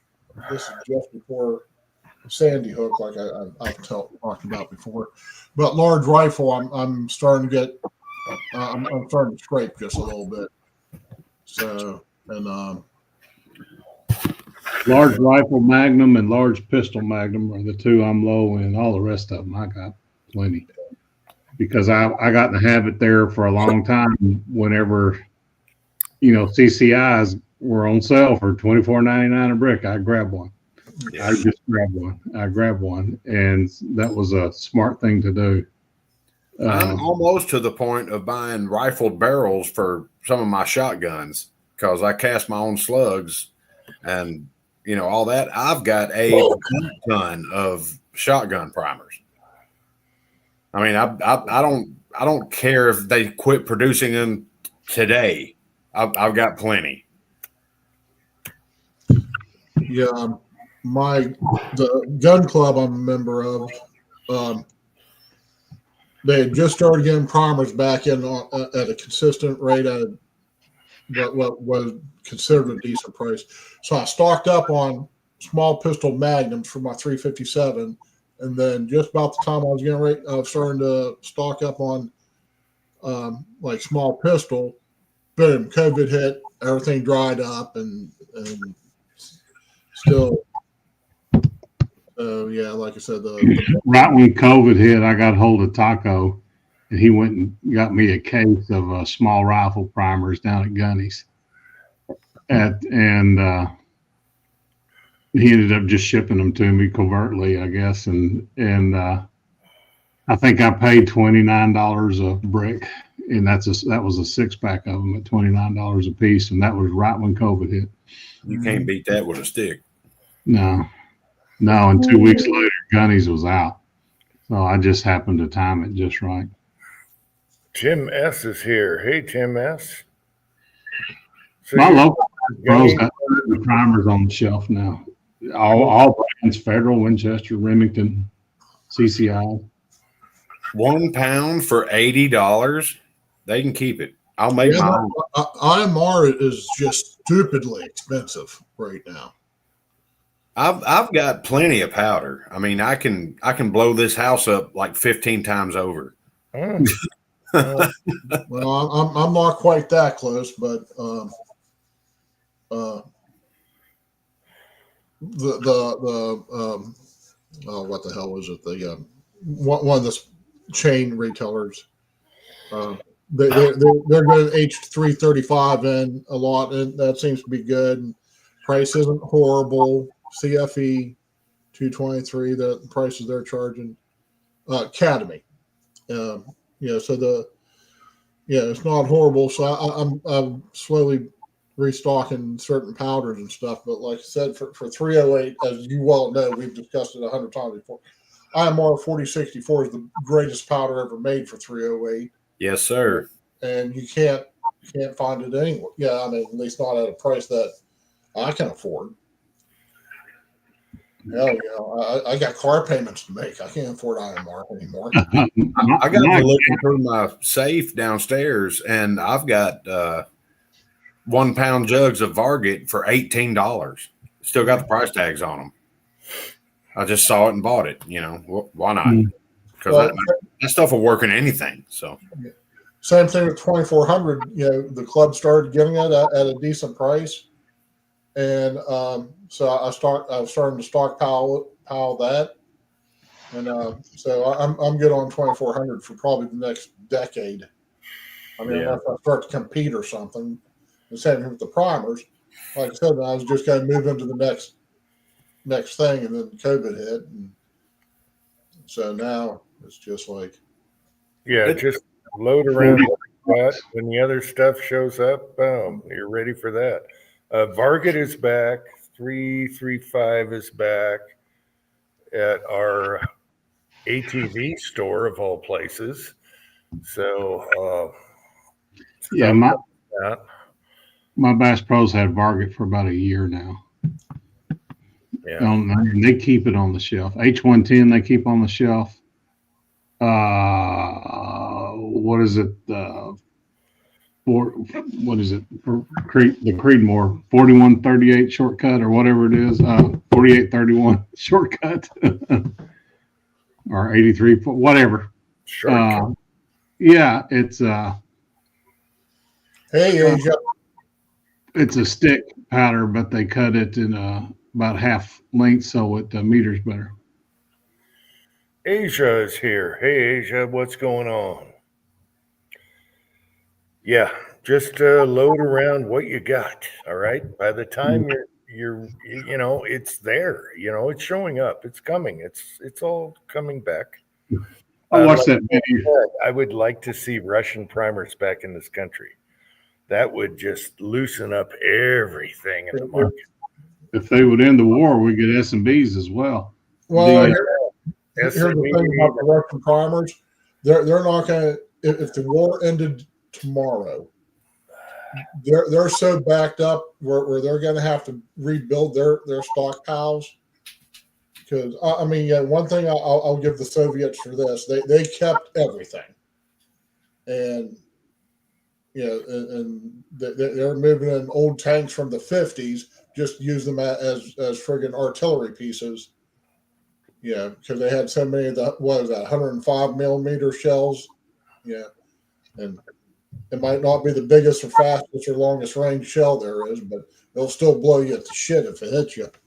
But S&B got sanctioned because some Russian oligarch sits on their board. Oh, and they're the largest producer of ammunition in the world, largest producer of primers in the world, and they're sanctioned because of it. I love S&B small pistol primer and small rifle. Small rifle is awesome. I love both those, and I still have some. And it was 5 years ago. We bought those S&Bs for you for like $19. $18 during Obama. I got them at the last minute before everything left the shelves, and it was $18 a brick for S&Bs. and I'm kicking myself for not buying more cases of it. Well, that's same situation with those wolf primers I picked up. They just went on sale at one Grass or Powder Valley, whoever. And it was like $12 or $13 a brick, and our taxes had just came in. I told Susie I'm buying a shitload of this. Then not too long after that, that's when Sandy Hook hit several weeks. So, like I said, I don't know if they're the greatest primer in the world, but I can shoot for a long time with them. They're consistent. They're dirty, but they're consistent. Yeah. I know I told this story before, but my thrift store had cases of Wolf large pistol primers. There were 25, if you broke it down from a case, 25 a brick. And I asked the guy, hey, can you split it up where I don't have to buy the whole cases of it? And he said, no, I'd prefer to sell it by the case. I come back 2 months later, all of a sudden there's a primer scare. And son of a bitch, some guy bought them all. I would have loved that. There's so many kick yourself in the head for not buying more stores. We all have that. I mean, it just. Yeah. The biggest inconvenience I've come into with primers, other than the price, is instead of buying CCIs like your regular bricks, I had to buy them in what I call stripper clips. They're made for some automatic priming system or whatever. They're on like strips of that old RCBS primer.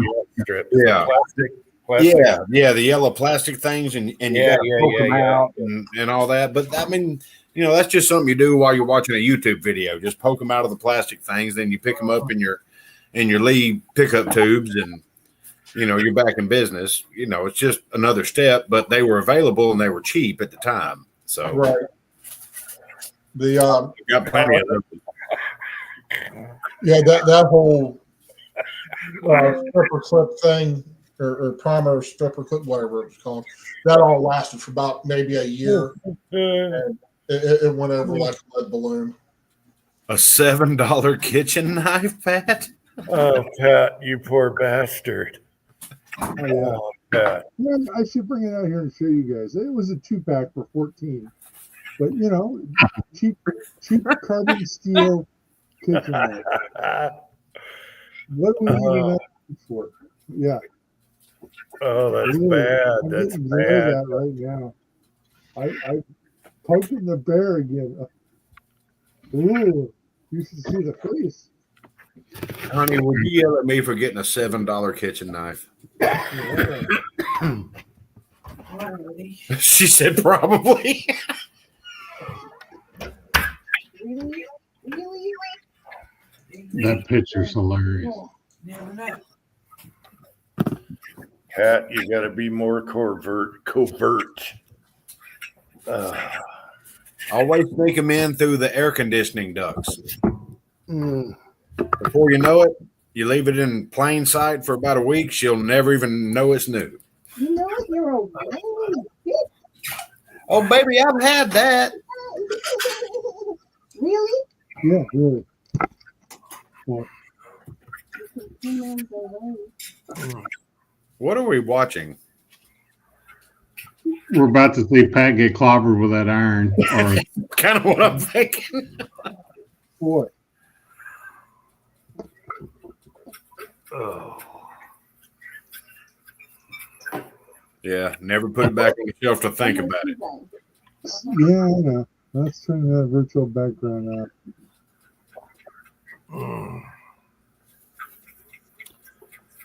Yeah, Pat, some things you just got to bring home All and right. hide. a couple of little commercial knives. I Yeah. would got me divorced today if I had been married.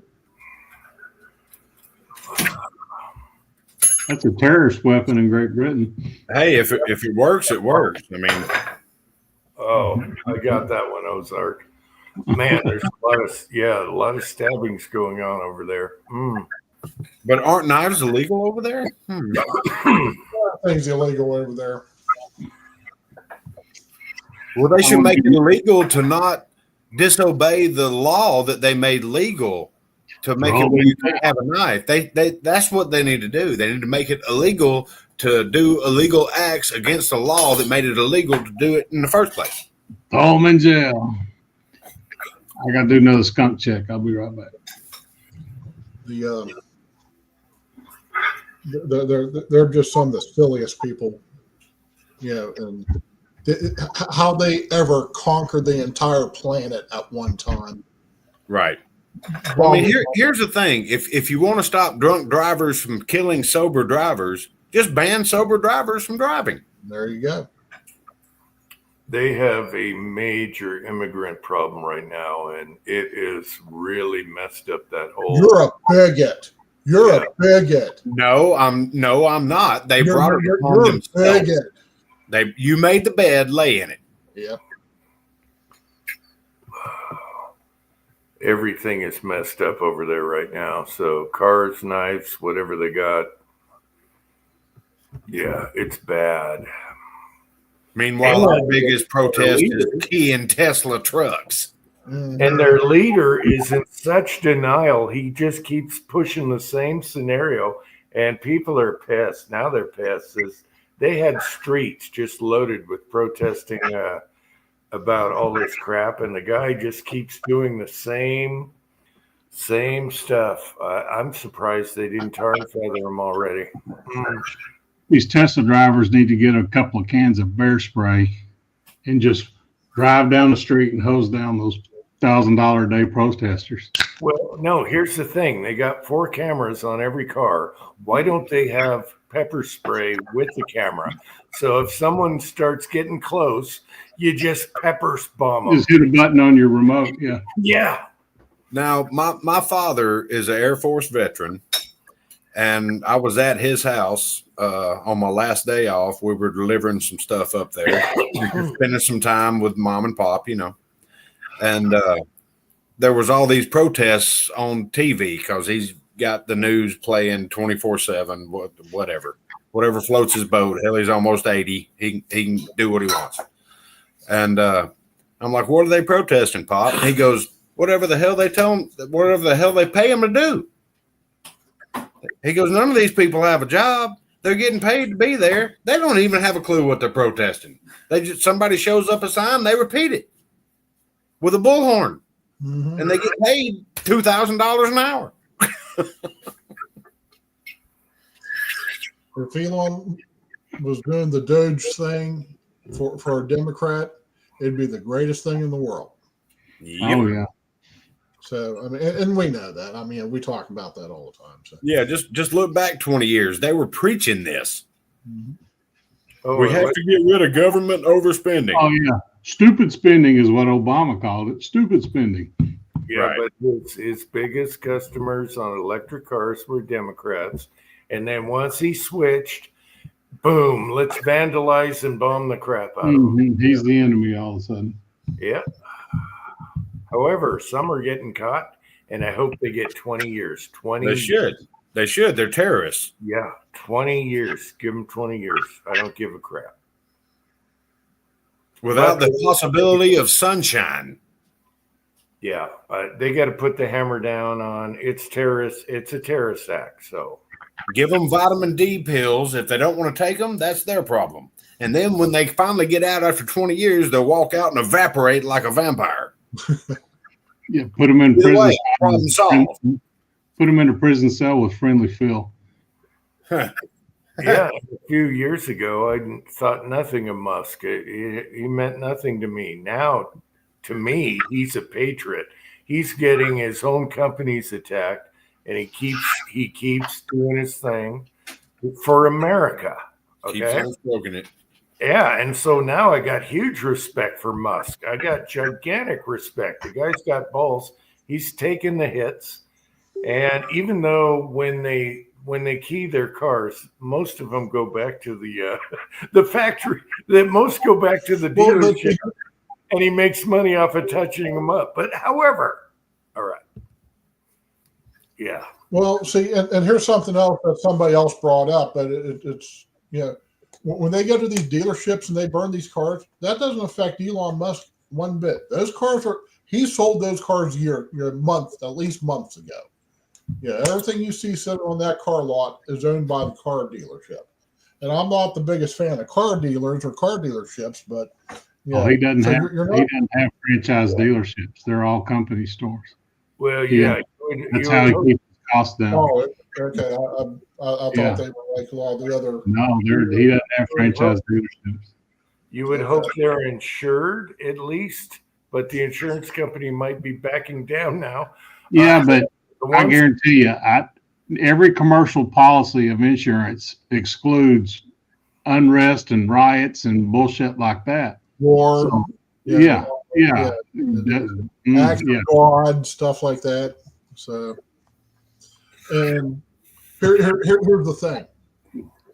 Everybody's bragging, right back to the stock market. Oh, well, this is putting all his stock in the toilet. Perfect buying opportunity for him to buy more. And then 2 years from now, when when it's back up again, he'll be Well, building. the Magnificent Seven tech stocks were also overpriced. They were like 75% more than their equity. So, at 75%, what is it? 2.5 years for them to make that money to even pay for their own stock. So they're overvalued. So, so much speculation was going on in the market. And now the people are like, oh, I need to pull out and get into cash because I can't afford to speculate anymore on this. Right. And then when you do that, they're going to ding you for 68% of it. Well, Yeah, you got to realize though, when you're a guy like Elon, do you know what your interest a day is? Your interest alone on your value, on your money. Yeah, but people like that, they don't have cash in the banks. Their values in their companies. I mean, look SpaceX is worth, and look what Tesla's worth. He doesn't have that. He had to borrow the money to buy Twitter. He doesn't have cash in the bank. Wealthy people like that don't have that kind of cash. Their money's tied up in their companies and their assets and stuff like that, their properties. yeah, when And you they liquidate, yeah. They're worth a lot of money on paper, but if they need $25,000, they're going to have to pull some strings. Right. I don't think that's the problem with Elon. 25,000 is like, Well, you know what I'm saying. that's Yeah. pocket He'll drop change. a Trump gold card. $5 million. You know what I'm saying. There's a lot of people that are millionaires on paper, but if they had to come up with 25 grand tomorrow in cash, they'd have to make some phone calls. Absolutely. Mm. 25 grand, one thing, but somebody's a millionaire. If they need $100,000, rarely will you have it in cash. Those are what I'm saying. I may Yeah. have the Now, corrections I'll- off just a hair, but I'll back that statement up right now. There's a whole lot of people that had a whole lot of money in the market. They're holding on to cash right now because look at what Berkshire Hathaway is doing. He's sitting on almost $400 billion in cash because he's waiting for this market to bottom out, and then he's going to, he's going to stick his money right back in. Gonna buy low, sell high. Mhm.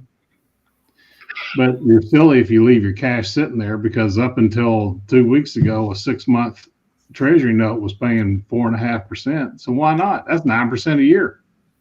Buy a 6-month treasury or buy a damn CD for 4.5%.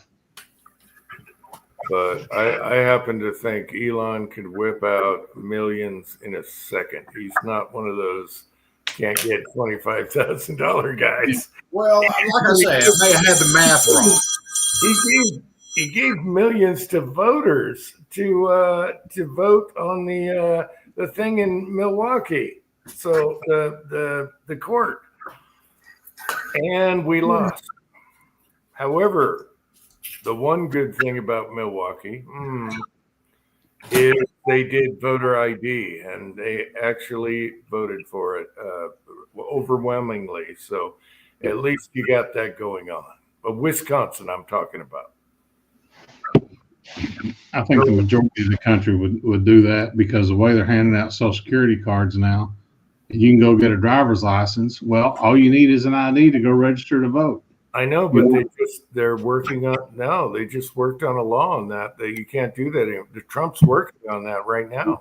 Right. It'll never pass in the Senate because we can't get it past debate. We need 60 votes to do it. No, I think that one's going to pass. If it didn't already. What I liked was the fact that Trump decided to revoke all these government credit cards, and then some liberal judge said, no, you can't do that. That's unconstitutional. First of all, I never read anything in the Constitution about credit cards. But second of all, Trump said, okay, we'll reinstate the credit cards. And he put $1 limit on every single credit card. Yeah. Paul says Elon's whipped it out too many times. He's got like 8 kids. I thought it was 12. I'd probably so. There's a lot of women probably claiming their child is his. Right. We need some high IQ babies. So, hopefully he's making babies with women who are at least as smart as he is. So, and hopefully he's as smart as we think he is. I could say something about women as smart as he is, but I'm not going to do it. I'm sorry, gentlemen. Yes. I don't know, but the Supreme Court just ruled on all these wacko judges. Okay, so that was good. That was good news. Yeah. That was good news. They need to lay out the way on it. When you get a temporary injunction, the plaintiff is supposed to post a bond to the potential damages you're creating. And these judges are making them pay like $100 bond. So they're violating their own rules by doing this crap. Oh, but it doesn't matter if you got a D in front of your name. Right. Yeah, but the Supreme Court. The Supreme Court needs to get off their ass and lay it out. No, the Supreme Court, it was a win-win for all these liberal wacko judges trying to fight the immigration thing and everything. They got shut down. So that was good news. That happened yesterday. I thought that was an appeals court, not the Supreme Court. Supreme Court just shut all these rogue judges down. Oh, really? In Trump's favor, which is good. So you can't, it's unconstitutional anyway. You can't stifle a president of the United States with one rogue judge from Hawaii or California or some shit. And now they just shut that down. So check it out. It happened last night, I think. That's good news for us. Big news. Just keep on winning. Keep on winning. Elon's making babies. Actually, Elon's making robot babies, I bet. Yeah. Oh, we were in St. Charles, and this lady had an English bulldog in a stroller. And my business partner's girlfriend said, oh, well, that's good practice. And the lady got about 100 feet from us and turned around and says, I'm never going to have a baby. And Ronnie turns around and said, well, at least Kamala had kids. Here's something that been rattling around this vacancy between my ears. From a Christian perspective, we're supposed to be going forth multiplying and making more Christians. So, especially a family that fails to make any kids, you're kind of failing the church, the religion. And it's not just Christians, whether it's Jews, Muslims, whoever. They're always talking about spreading, multiplying and whatnot. Now, if you take it from the atheistic strict evolutionary perspective, you are failing. You are an evolutionary failure by not multiplying. Just like any kind of bacteria, any other species.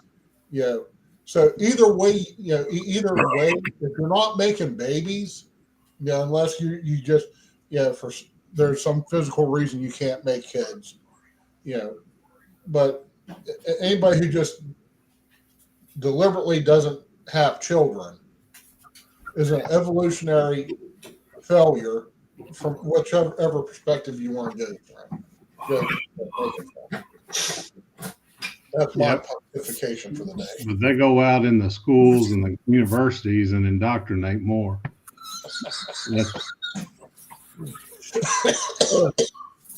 I love Pat's humor. Pat, your humor is epic. Yes. And it's so subtle. And that's all Pat doesn't need to yell. He's just very subtle about everything. Yes. We had that big ice storm back when I lived in Springdale, Arkansas. Power was out for like 5 days. We had like 2 inches of ice. And we finally, things started getting back in the office finally opened back up. And the owner of the company's like, now I understand why poor folks have so many babies. There ain't nothing else to do.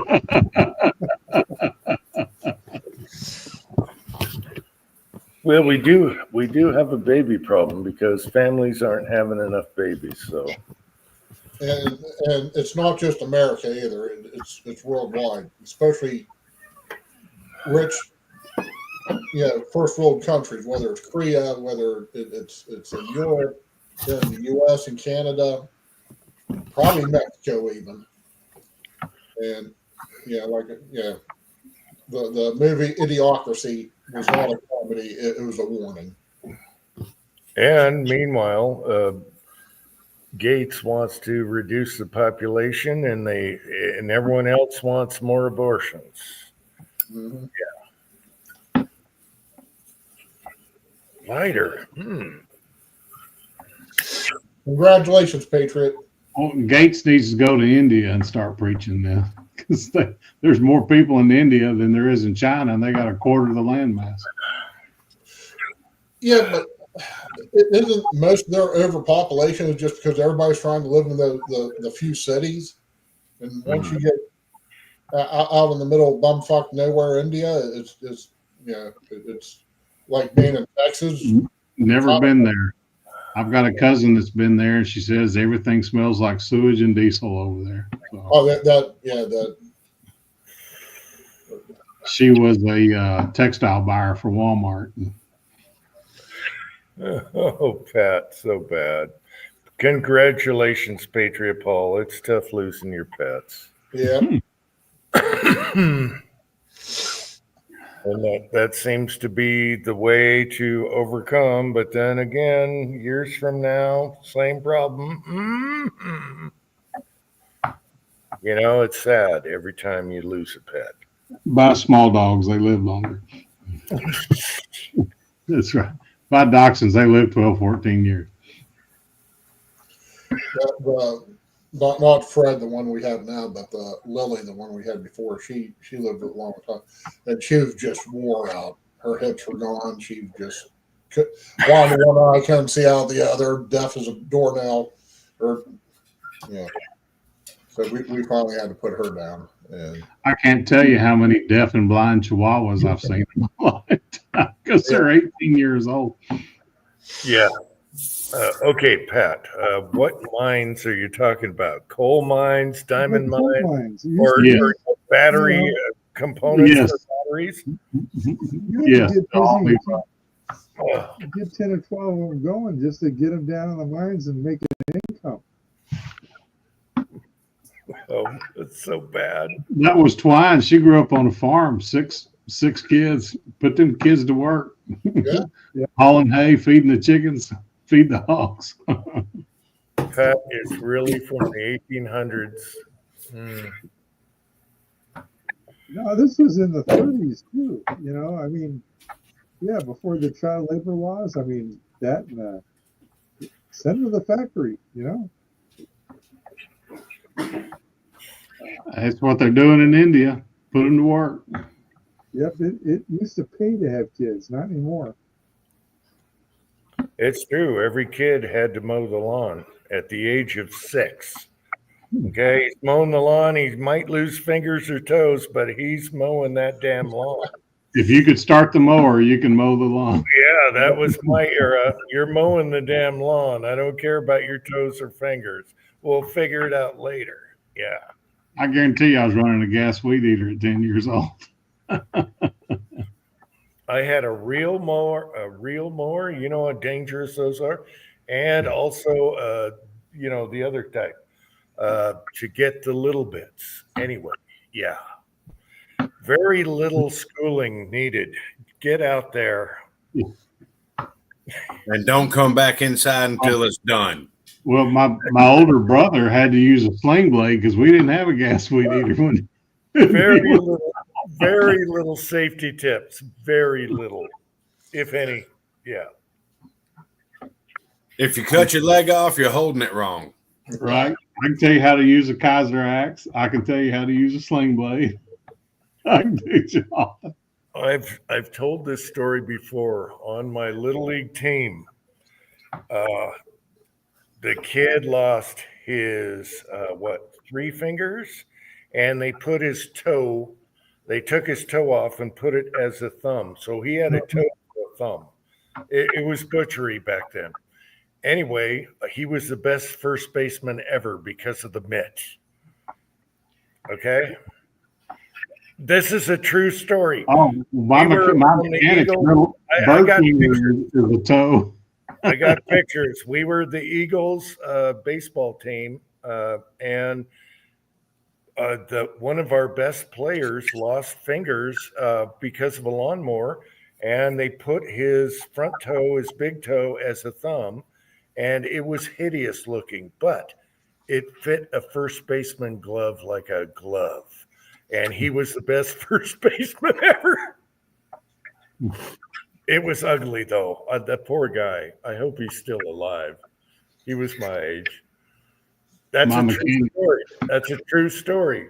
One of our mechanics lost his bird finger on his right hand between a transmission and an engine block, and they used not his big toe, but the toe next to it, and put it in place of his middle finger. So he's like, I didn't give him the finger, I gave him the toe. Yeah, the doctors were so crude back then. It was the ugliest hand you ever saw. That thumb is not passing as a thumb. I'm sorry. They could have put his Johnson down there. It was bad. All right. As long as it works. It's a true story, though. True story. Yeah. Yeah, we didn't have a sickle paw. We had a sling blade and a Kaiser axe. Some folks calls it a Kaiser blade. The Kaiser blade. We got no gas in it. Can you imagine looking at your big toe every time you eat dinner or something? And he didn't have, I think he had 2 fingers left and a big toe. Could you imagine using your big toe to hold your stuff while you go to the bathroom? I mean, in my mind, that requires really flexibility. But yeah. What his girlfriend think of it? How many hours are we in? I don't want to say this. You're almost 2.5. You're good. You're going. Well, he can't be accused of having his thumb up his ass. So. I'm not going to say it. Can you? Oh, go ahead, Jim. What's the worst they can do? Make you whip out Uncle Jim 3? I'm not going to say it. Well, just tell me what to say, and I'll say it. That way, it's not your fault. We're only a couple hours in. I'm not going to say it. No, I'm not going there. It's bad. It's bad. Why did I even think of that? Here you go, baby. Suck on my big toe. Chewing his nail. Ugh. Ugh. Mm. Why does your thumb taste like toe jam? I felt bad for that kid, but he was one of the best players on our team. He was awesome. I felt so bad for him though. It was ugly. Keep the mid on. Oof, keep the mid on. You and your penguin hands. Best first baseman ever. All he needed was the 2 fingers and the thumb and the toe. Well, but he looked like a pro did with pinchers. I pinch. Cape Girardeau, that's a neat town. I do have a group picture of the team, and I think we have our gloves on, so you can't see it. But I do have that picture somewhere in the archives here. But I don't think I think we all had gloves. Yeah, in the picture. Yeah.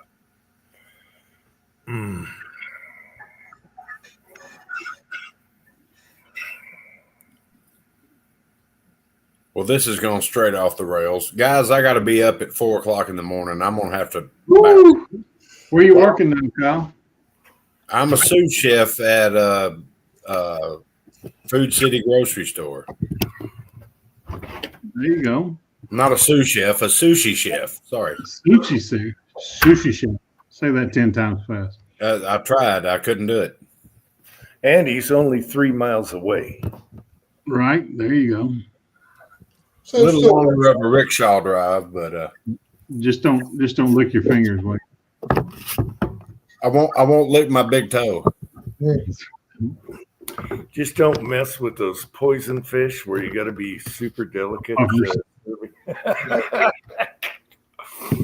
I'm not dealing with that. No. Mm-mm. I'll throw some raw salmon and tuna on a bed of rice and season it up really good and make everybody like it. But I ain't messing with no poisonous fish. Now, are you still in line to become a butcher like you were talking about? Yeah. Good deal. We'll talk about that when you stop by and we have lunch or dinner. Okay. Well, like I said, probably what I'm going to try to do is not try what as long as you're keen on it, is when Susie and I get back from Ohio, we'll have a little bit of time because like you drove truck, you know how it is, especially in that area. Just I need to get, I don't have a lot of play around time to. I mean, I'd love to, but I need to keep those, keep to a certain schedule. You got to get in and out of Atlanta. I mean that's the big one. Plus, like this coming week, I'm gonna do almost 3,000 miles because after I get done going up to up to Lenore City, then I'm going up to Allentown, and like I said, I like to get back to Jacksonville in time Friday night to at least have Saturday off, and and I drive a slow ass truck nowadays, so I have 14-hour days every day now. Well, that's 4 hours more than you're supposed to drive. Well, I mean, but the whole right? Yeah, because it's they think having trucks that go 64 and a half miles an hour is somehow saving them fuel and time and stuff. And all. Yep, and they're trying to pass another truck that only does 64. Mm-hmm. Then you're right, Rollis. I probably have passed you on the interstate. Yeah. You gotta love a governed truck. Yeah, it's horrible. I mean, it's bad when you get Amish passing you in their horse and buggies. Well, when I worked for a fleet as a breakdown operator, guy said his cruise control didn't work. I said, "Where you at?" He said, "Arizona." I said, "Cool. Pull over on the side of the road." "Oh, you got something that can fix it?" I said, "Yeah." Open your door, get out, find a rock, put it on the accelerator. Yeah. You're only going to go 62 miles an hour. Just put it on the accelerator and you can go to sleep. Mm-hmm. All the roads are straight. I've literally sat there and done paperwork while driving down the road and getting passed by everybody. And it's like, not on 75, but this is like, Then an independent blows by you doing 80. Yeah, I know, right? I'm sorry your cruise control doesn't work. Put a rock on it. It'll be all right. We'll fix it when you get back to the shop. Just hold your foot to the floor. That's easy enough. And yeah, and the ironic thing is when in the 90s, when I was driving through Ohio, West Virginia, and Pennsylvania, and New Jersey, the speed limits in all those states were still, either 65 for truck or 55 for trucks, or just 50, like Pennsylvania was just 55. Yeah, I drove literally 100-mile-an-hour trucks. Once the speed limit in states like Ohio and they all came up, then I wind up driving trucks that do 65. If you're lucky. I think it's what 80 in Utah and Texas and Montana. They're talking about a couple stretches here in Florida. It's 70 right now. That taking up to. I don't think they're going to go to 80, but I think it's 70. 40, 75 right there between Little Rock and Fort Smith. Mm-hmm. But yeah, and it's just like I then you got all these. I don't know if you heard about this guy on 35 a few weeks ago. Rolled in a construction zone doing 80 miles an hour and wiped out. He killed 5 people, put like 11 other people in the hospital, totaled out a bunch of vehicles, and all this, and and he just. They said he was drunk, but it turned out he was sober. But this is right there in the middle of Austin, where fucking bumper to bumper at 3 o'clock in the morning. With 90-degree turns on the interstate. Yeah.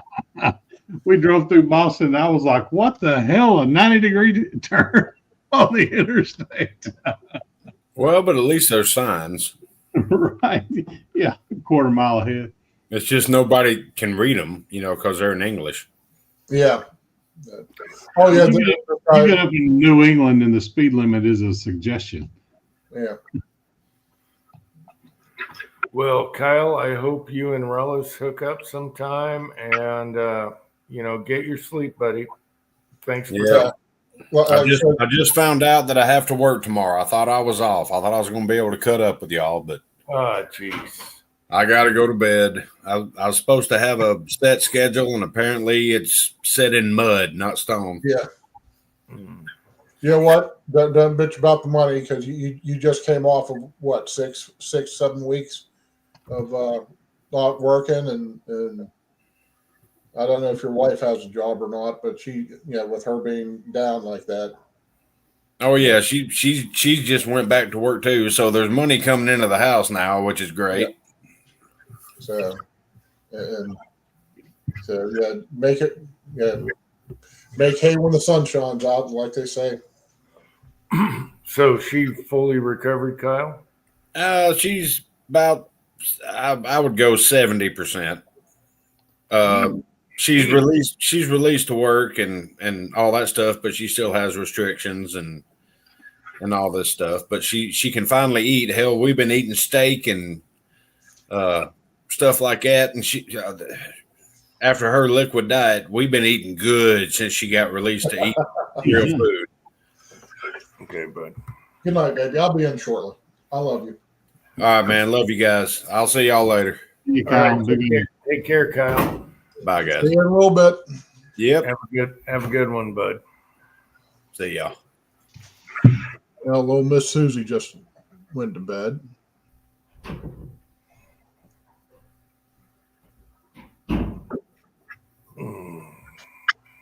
Yeah, see, I get to sleep in tomorrow, so.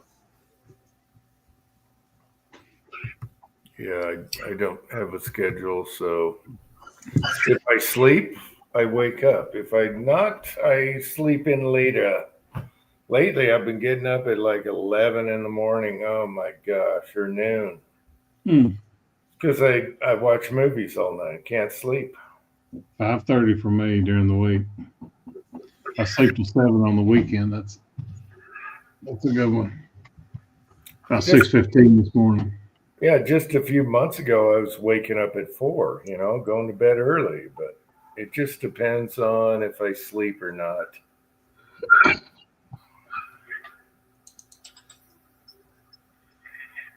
Been watching a lot of grade B movies. Here's the thing with grade B movies. I don't know if you want to call them that. What they do is they pick out the funkiest looking characters, all right? The weirdest mugs and faces you've ever seen in your life.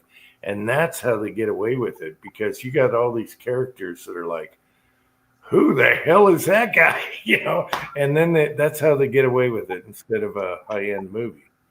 So there's lots of good movies like that out there. And Jim, once you watch a few, you get a bunch of them.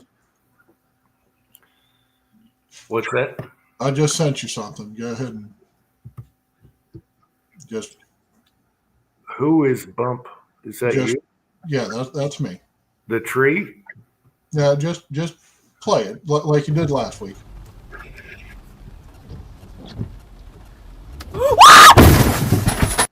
Oops. Whoops. Oh, jeez. You want me? Okay. All right. I already looked at that. April is National Distracted Drivers Month, so at least they named it after a girl, right? The niece mistook the accelerator for the brake pedal when she was driving the Gladiator the other day. So she's like, "Hey, you a bumper?" And then, no, you don't. Oh. Yeah. So, Well, at least she didn't go into a restaurant or a building like a lot of yeah, no, she's a good driver, but she's inexperienced like everybody. Yeah, at that point in time. But just that yell of hers, I find it to be hilarious. I was going to put a rock bumper on it anyway, so. Hopefully minimal damage. Yeah, the front end's fine. Doesn't shake, doesn't shimmy, don't have the death shimmy or anything like that. But so it's it's fine. Hell, the friggin' rock climber bumper I'm going to put on it costs less than what the factory bumper does. Mm. Right. Mm. So she's well, I'll pay for it. She's all right, and she's I'm there. You don't worry about it. She's I'll pay for it. So Susie and I were talking about it. I said, hey, you know what? I'll go ahead and buy the bumper, and she can just pay for the labor. Hell, the labor probably going to cost more than the friggin' bumper will. There you go. Yeah, 'cause I just don't feel like laying out in the friggin' red ants and sand and everything, swapping out bumpers in the front yard. Yeah. Yeah. Thanks, Patriot. Hey, at least you fessed up to it instead of denied it and blamed it on something else. Like, Oh yeah. Well, hey, you don't see it. You don't see the next minute because I edited all that down. But first thing she does is she reached up and she re-aimed the camera right where it needed to be. So she's well aware of. She learned how to drive in that vehicle. So, well, that's one of the vehicles she learned to drive in. Jim, I'm surprised you're not watching the new Reacher. Reacher. Did you not watch any of those on Netflix? Is it Reacher on Netflix? It's on. Reacher. Oh man, that sounds. Oh, it's on Prime. On Prime, yeah. It's the third season's out now. Susan loves it. Yeah, a lot of those series on there is addictive as hell. Yeah.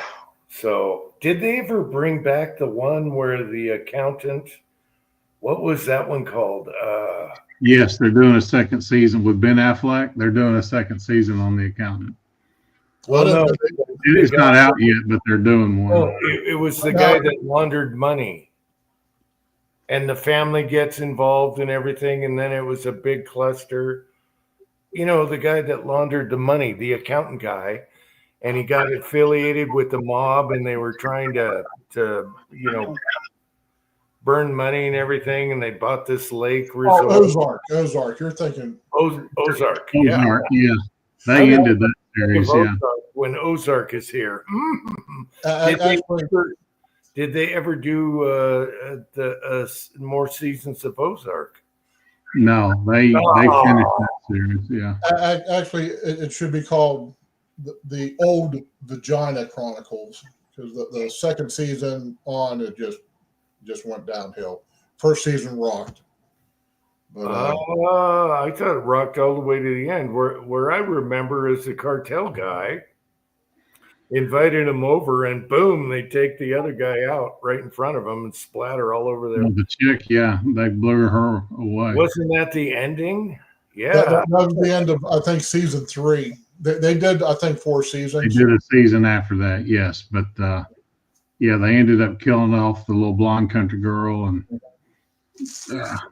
and it was just, yeah. the problem with those, and what's so great about it is no commercials, and then it automatically goes to the next.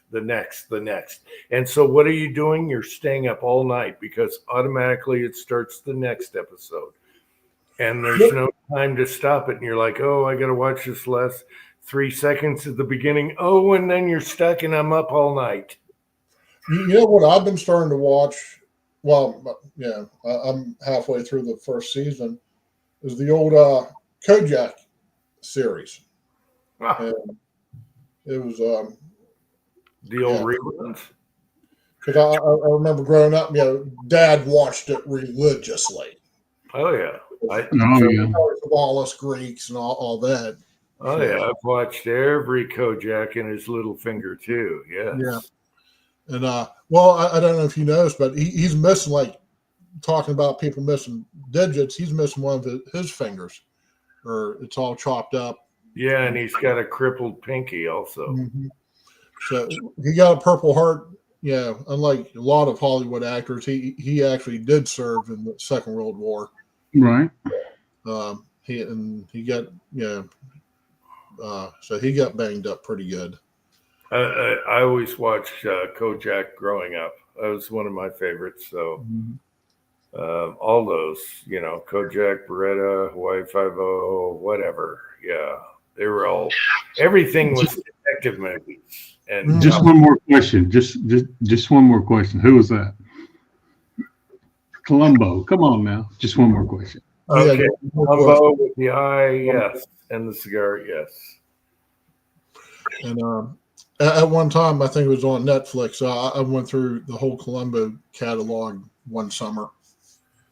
Yeah, and yeah, West Covina Dodge.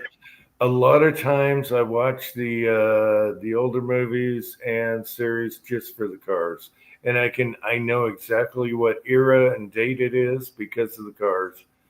And yes, definitely. I tell you what, you and I remember this. You watch those old cars just going down the road and doing. It's like, how the fuck do people keep those things on there? They were so, they rode so bad.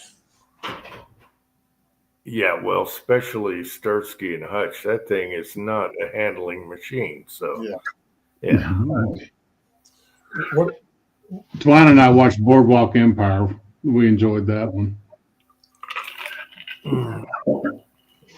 I never saw that one. That started about the same time Sopranos was running. Historical docudrama. So the characters are real, and the storyline follows real history, sort of. Right. And then now Patriot Paul's talking about that Stallone one. What is it? Which Tulsa King, and I'm watching. Yeah. Okay, here's the problem. I don't have Paramount, and that's where you have to watch it, right? Right. However, YouTube. It's a great show. However, YouTube has the full first season of Tulsa King on there. I'm waiting for the rest of it to show up on YouTube. So they wait till they get their money's worth, and then they're on YouTube. So you can watch the full first season of Tulsa King, and that's one of my favorites. I love it. I think that's Stallone's best acting, actually, he's ever done. So maybe Rocky, but he's really good in that, and it's funny as hell. So Tulsa King, thumbs up, both thumbs up. Yeah, I'm watching The Blacklist right now. I'm enjoying that. James Spader. There's like 200 of them. It played like 13 years. Wow. And it's on Netflix. So I think you'd enjoy that one, Jim. Okay, yeah, I gotta get back on there. I'm more used to being on a mobile device, so I'm watching a lot of YouTube movies. I can move around, lay in bed, and all that instead of sit in front of a box.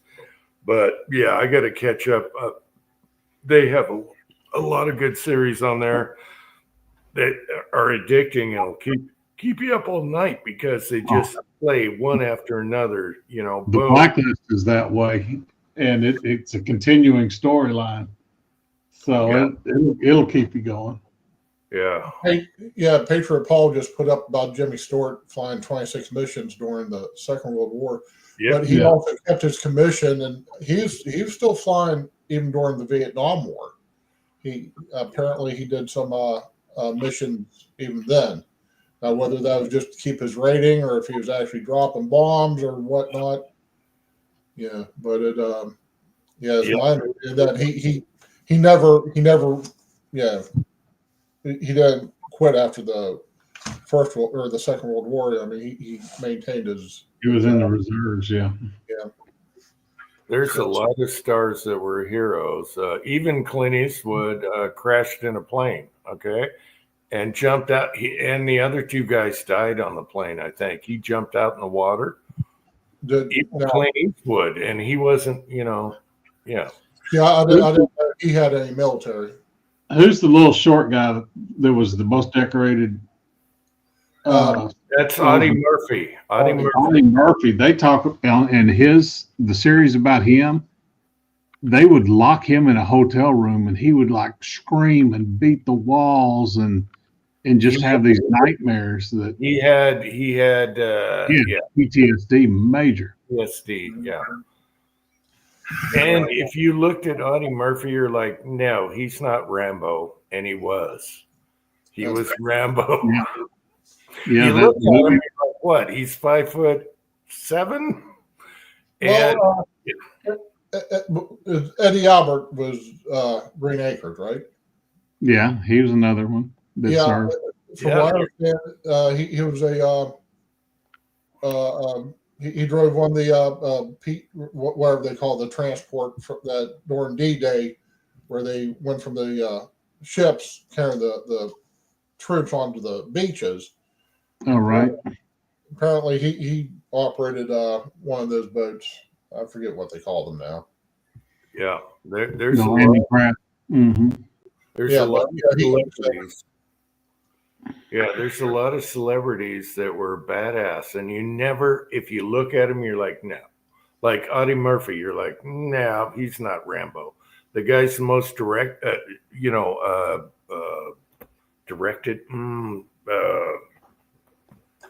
decorated, most decorated guy that's ever lived in war. And you look at him and you're like, no. Yeah. Baby faced and short. He's like 5'4". Yeah. Yeah, they put him in the cowboy movies, and he's like, yeah. And he was a badass. And so I love that. I love that about history and realism and all that. And you can find all that on YouTube also. Documentaries on everybody. There's so many out there. Right. Mm-hmm. Oh, what's his name? One of my favorites. He was in the Dirty Dozen. He ran all the crew there. Lee Marvin. Lee Marvin. Okay. Yeah, no, he was an American badass. He was. Yeah, he was he was a Marine and all that. He was either Army or Marines, and he was in the Marine Corps. Yeah, and he's crawling the beach, and he gets shot in the butt. While he's trying to take out a machine gun nest, right? And he gets shot in the ass. And what does he do in interviews? He's like, I'm just a pussy. I got shot in the butt. Well, he doesn't tell how he got shot in the butt. He's trying to take out a machine gun nest. Right. Like he just said, I just got shot in the ass. Like it was, I didn't get shot in the front. I got shot in the ass. Well, the real story is he was crawling up to take out a machine gun nest to save all his guys getting shot up. And that's true. He's buried in Arlington, it says. And he was But- so humble about it, though. He made fun of himself for getting shot in the ass. Well, he got shot in the top of the ass while he was crawling to get there. And these guys are awesome. No bragging, nothing. He made fun of himself. It was awesome. And you can see his interviews on that.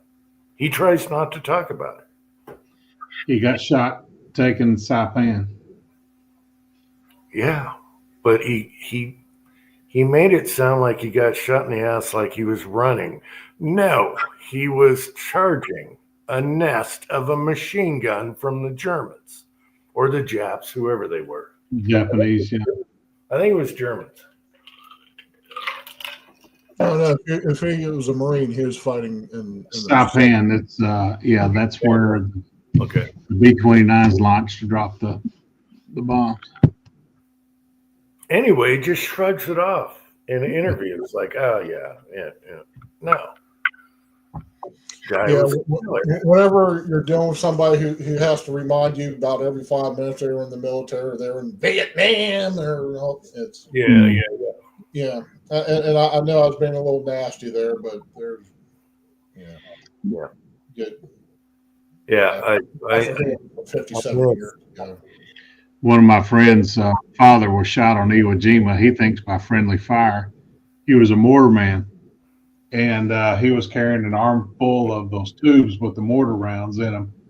And the bullet went through his bicep, through both pecs, and out the other side. And the doctor said, Japanese bullet won't do that. Japanese bullet hits you and tumbles and turns. He said, yeah, I think you were shot by 30-06. Of course, people were shooting every direction. Yeah. yeah. How did the doctor know that, though? Come on. Well, because the bullet didn't tumble or change direction. It went through his chest this way after going through his bicep. Because he's lucky he didn't hit the mortar rounds. He wouldn't be here today. He'd probably be just a cloud of mist. Yeah. I had a guy ask me, and I was like 18, 19. It was the Brown House, Uncle John. And he comes to the door and he says, hey, you want me to mow your lawn? And it turns out he was what was he? He was in Vietnam. He was now I just went brain dead. The tunnel rats. Not a Green Beret, Ranger. He was a Ranger. Mm-hmm. And I'm like, I go, how much to mow the lawn? And he tells me, I'm like, no. Have you seen the backyard? It's a pain in the ass. We didn't have a mower right now. And I'm like, that's going to take you half a day. And I said, no, I'll give you this much. And we became friends. And I went over to his house and we played guitar and I met his family and everything. He turned out to be a badass motherfucker. And he told me, and he didn't, I had to get it out of him. He didn't brag at all. I didn't even know until we started playing guitar and partying together and all that stuff. Anyway, this guy was a badass. Uncle John, do you remember that guy? I forget his name. He liked Neil Young and everything. Anyway, that guy was a badass. And they would go and cruise. I think he said cruise of 6 or 8. And they were the ones that were allowed to go across the border, across the lines you're not supposed to cross. And they were hit and get back type guys. That guy was a badass. And I had to, it took a long time before he even started talking about it. But yeah, he had a little, he's a little messed up there. And he lost his job, and it was kind of, it was bad times. I think it was during Reagan, after Carter. So it was tough times. Anyway, badass. Asked me to mow my lawn. Yeah.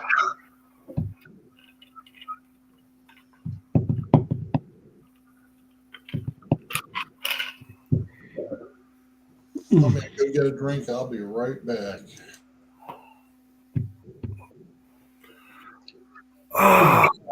John, you don't remember that guy. What was his name? He was awesome.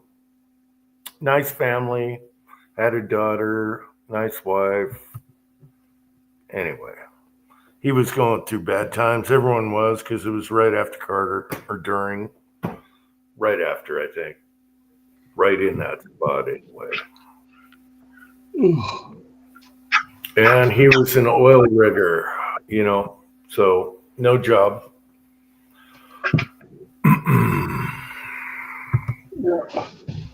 Well, gentlemen, I think I'm going to bail. I got to work in the shop tomorrow. We're building a coffee table for a friend, and Nice. I gotta get up and finish the glue ups tomorrow before Twine gets home. I got one job. How's Twine doing? She's doing fine. One of her daughters is moving this weekend, and she went up to be with her while the moving crew was there, and she's just basically changing apartments in the apartment complex, but the complex is so dang big that they actually loaded everything on the truck and drove around the complex and unloaded it.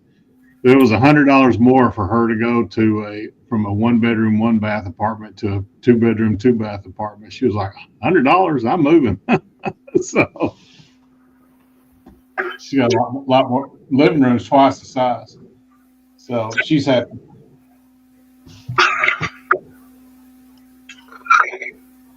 All right. Well, give her my love. Will do. She'll be home tomorrow afternoon. All right, gentlemen, y'all be good. All right. Take care. Good night. Thanks for coming on. 3 hours, super short chat. Pat, super short chat. Tin Man hasn't even showed up yet. No, he's playing cards with the in-laws tonight. Oh. It's card night. Yeah.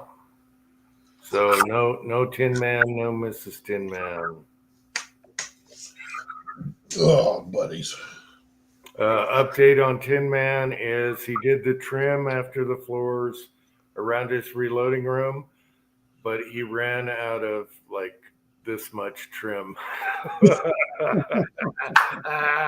So he's still not quite done yet. Anyway, I knew it'd take a month. I was right. Mrs. Tin Man was right. We both win. We should have wagered, but oh well. He's got a family. He's busy and all kinds of other stuff to do.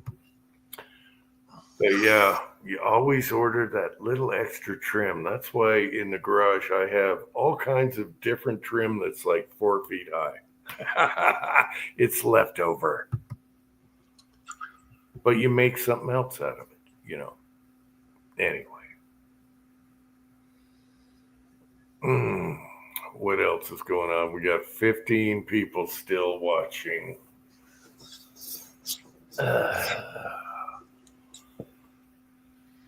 Oddball stuff just showed up. Oddball. Oh, he must have been busy. He hasn't done videos forever and all of a sudden put out a few. Hasn't replied to mine until recently, so I know the guy's busy. And of course, I got to clean the house before he comes over. Damn it. We got to get that done.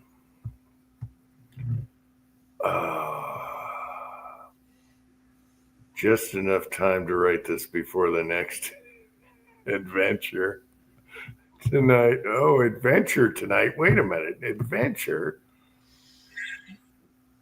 All right. Good night, Oddball. I get it. I wonder what your adventure is. It's always interesting. And Patriot Paul is what? No, Tin Man? Yeah, they're playing cards tonight with the family. The in-laws, whatever. Yeah. All right, guys. What else? Went to the range and work and range and work. So I finally got a toaster. A A toaster. We haven't had a toaster since I shot the possum on top of our old one, you know, Really? and yeah, so now we have toast. Yeah, you gotta have a toaster. I just actually cleaned the crumbs out of all our toaster. It was driving me nuts. It's leaving stuff all over the counter. I opened that thing up and I had it everywhere. And I'm like, son of a bitch. I tried to get it to the garbage can in time. No. Nothing but a mess. But toasters are cheap, so I hope you didn't pay too much. They're super cheap. And we like No, I got a good one. So the toaster in Vegas, it's a KitchenAid. Makes great toast. Really nice. Looks good. And so I bought the smaller model of that, and it was $44. Huh. I think I have a KitchenAid dishwasher we installed, and only because it had good ratings for the price at the time. We've had it for years now.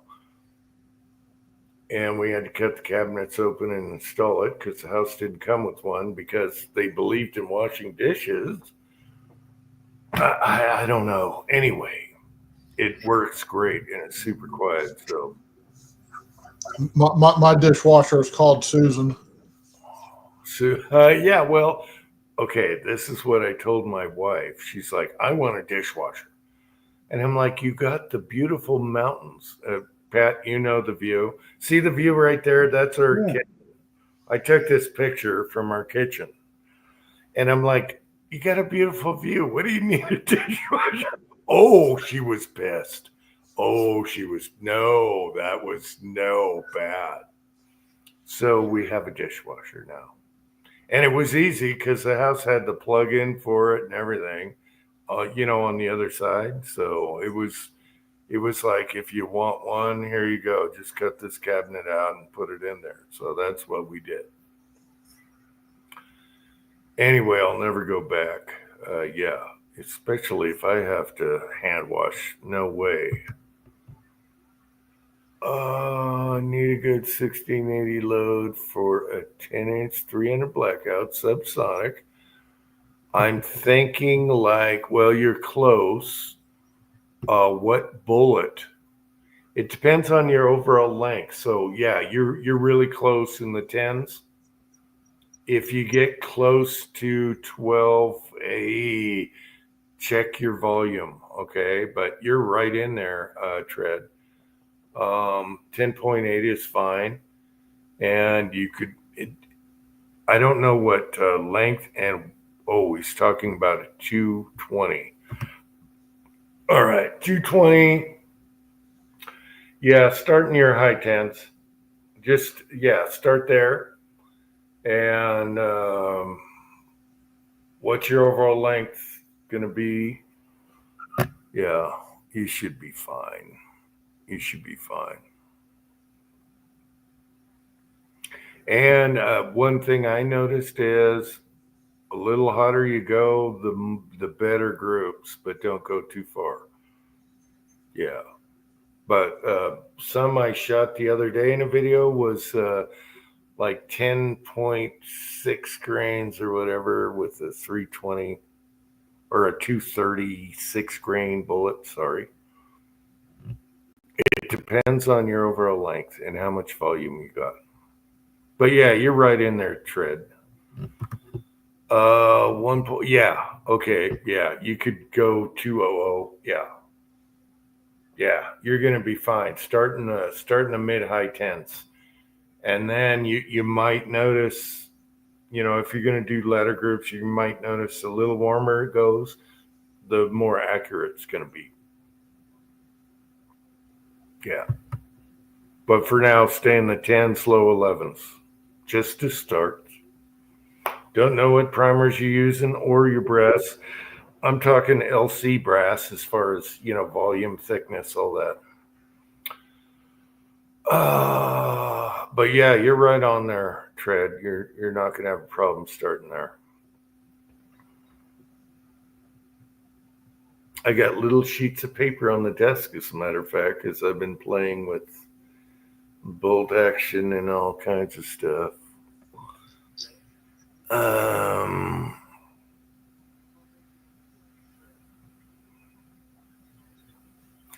have Kyle's. What? Of Kyle's Paul. What are we? Oh, someone needs an email.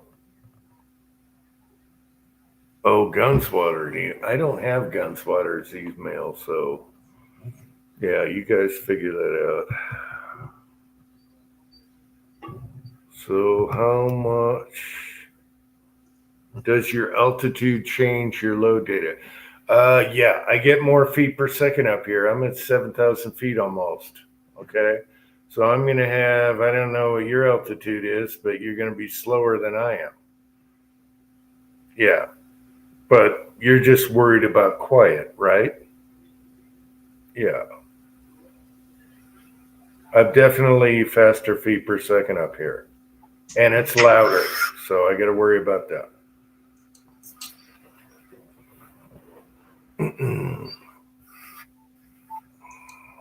Yeah, near sea level, yeah, you're not going to have a problem because the bullet you're using right now, what weight was that, a 220? You're going to be at sea level, you're still going to be sub. Where I would be getting close to, well, it depends on the load you're going to use there and over a length. But yeah, sea level, you're going to be fine as far as quiet. Super fine. I was just curious how it affected with altitude. Yeah, altitude, more feet per second up here, which means louder when you're trying to stay below that barrier there. So sometimes I'll get a sonic crack where you would never get a sonic crack, especially with 9mm and other different calibers. Yeah, you don't have to worry about it so much. I'm not sure what the exact feet per second difference is between, maybe if you shot at sea level with the same bullet I did and the same load, then I could shoot mine, whether it be summer and winter, which is going to be different, by the way. And we can compare, maybe there's a video there to do to compare sea level to my level, my altitude. Yeah.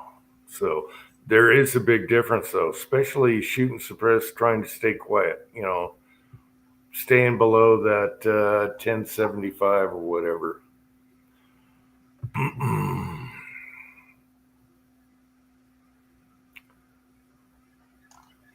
So your super starts at 1080 versus mine 11. What? No. What are you talking about now? Are you getting 11? No, you can't get 11.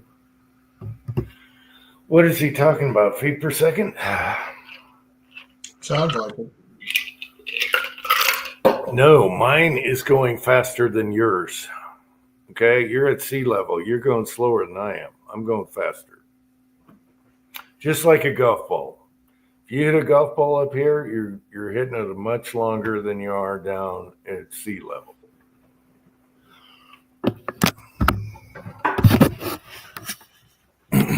But you're on the right track. Stay in the high 10s. Try those out because they're only 220. I shoot even heavier. And then work your way up in the 11s, and you're going to find, shooting for groups, you're probably going to find with 1680, you're going to do better the hotter your charge is without going sonic. It's kind of like H110 likes the same deal. Or 296, same kind of deal, different bullets, but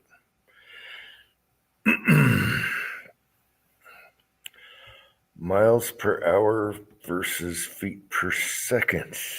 Are we talking cars now? Oh, speed of sound. Okay. Patriot Paul's getting technical here. Speed of sound changes.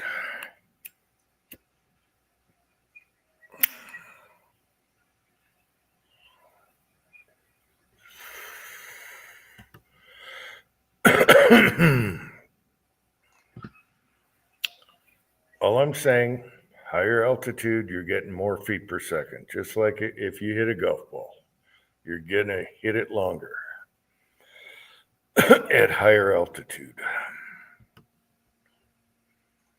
And I notice a difference between winter and summer. I'm a little louder in the winter for some reason. And when it's really warm out, I'm a little quieter. Maybe I got it backwards, but And that's because the air would be drier in the wintertime. it could be the echo off the snow and everything, but I swear I'm louder in the winter than I am in the summer.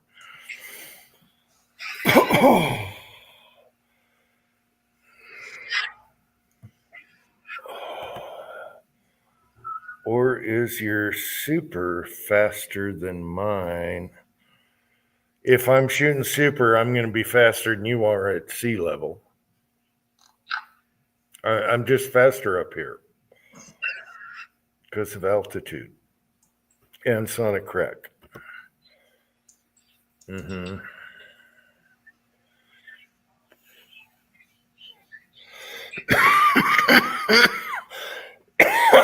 Okay, that question depends on what caliber I'm shooting and if it's summer or winter. Sometimes in the winter, if I go over 1075, I'll get a sonic crack sometimes. In the summertime, not so much. So I want to keep it under 1080.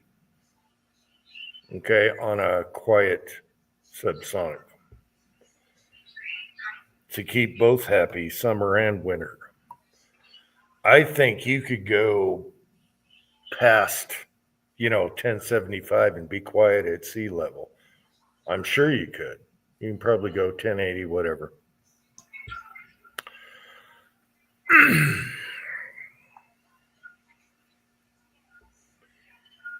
Is there a line where super versus subsonic?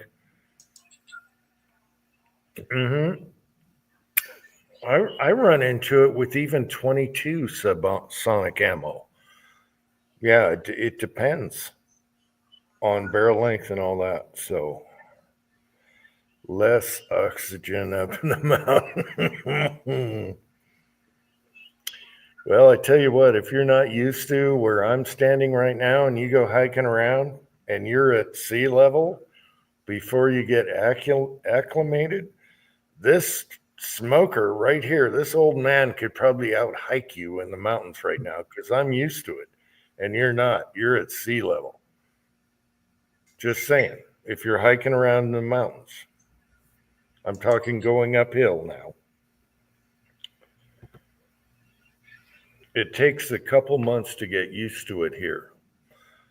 A lot of the UFC fighters, before they come here, they at least need 3 weeks of going up and down the mountains here to get used to it versus sea level or Las Vegas or whatever. Because it'll get them in the last 2 rounds of fighting, yeah.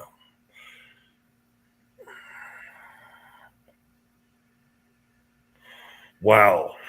You're getting a crack in the 12s? No. No, that doesn't make sense. You should be getting a crack around the 11s plus, not 12 or 1125. I'm sorry. I thought that was 12. All right. I got you. That makes kind of sense there. Yeah.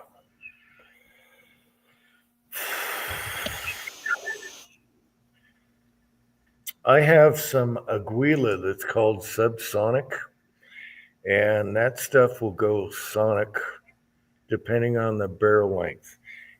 If you were shooting it, it probably wouldn't go sonic, but where I am, it does. And that's because it's a little hotter than standard velocity CCI.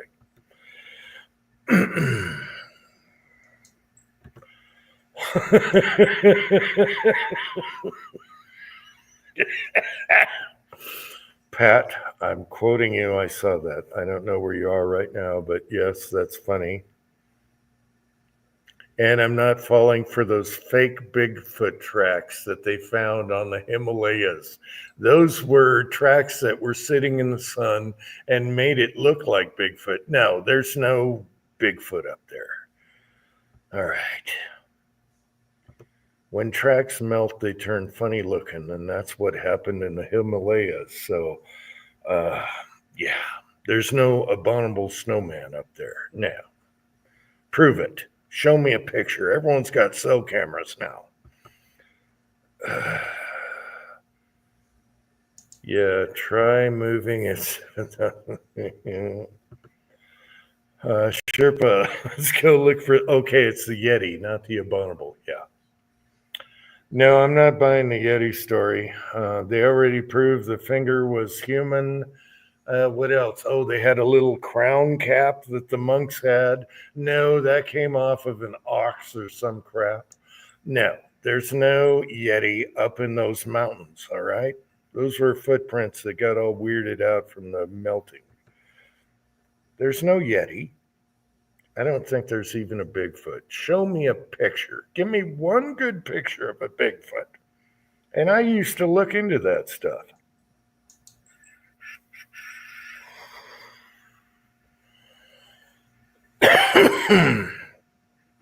So it's not like DB Cooper, Jag. You know, I'm a conspiracy guy, but I'm not buying the Bigfoot. The best picture they have is from the 60s. You know, that film. And if you look at the buttocks on her, it's cardboard. Her butt isn't moving at all, wiggling at all. So even that is bogus. All right. What did they call her? Anyway, DB Cooper is more relevant than Bigfoot. All right. Patty, the Patty film, the Patterson film. Patty had a cardboard butt. If you watch that in super slow motion and high def, why doesn't her buttocks cheeks move? I'm concentrating on the buttocks cheeks. All right? Forget the boobs and all the fake stuff. No. Not happening. And if the guy that said he wore the suit, he walks exactly like she did. So the guy that confessed that he was paid to wear the suit, he walks exactly like she did. So there you go. Debunked by Uncle Jim. Until I get raped by a Bigfoot out here. All right. Well, that's a pretty strange fetish you have there. Well,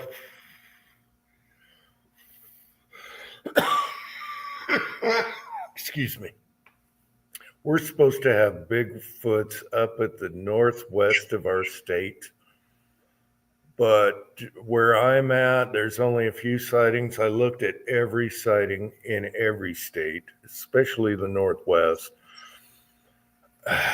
We're pretty sparse here when it comes to Bigfoots. And the only footage I've seen, it's like something black hiding in the bush and jumps up and it's blurry. I did that in a video with my snowsuit on. Anyone could do that. It's bull crap. Yeah, unfortunately, I agree with you. I wished that was the real thing, but yeah, I don't think they exist. We have so many cell phones and hunters out there. All we need is one decent picture, and there's none. After all these years of cell phones, give me a break. Now what? Tomorrow I get one in the backyard. Okay, cool. Yeah. But yeah, I'm not believing it. I looked into it. I tried to believe it. look at the Patterson film in high def in slow-mo, and her butt is cardboard. That's because a big guy was wearing it, and he walks exactly the same without the suit as he did with the suit, and you can find that on YouTube also. So debunked. Not a DB Cooper case. I'm sorry. There's a time to buy it, and there's a time to debunk it. So, as far as I'm concerned, no Bigfoots. No.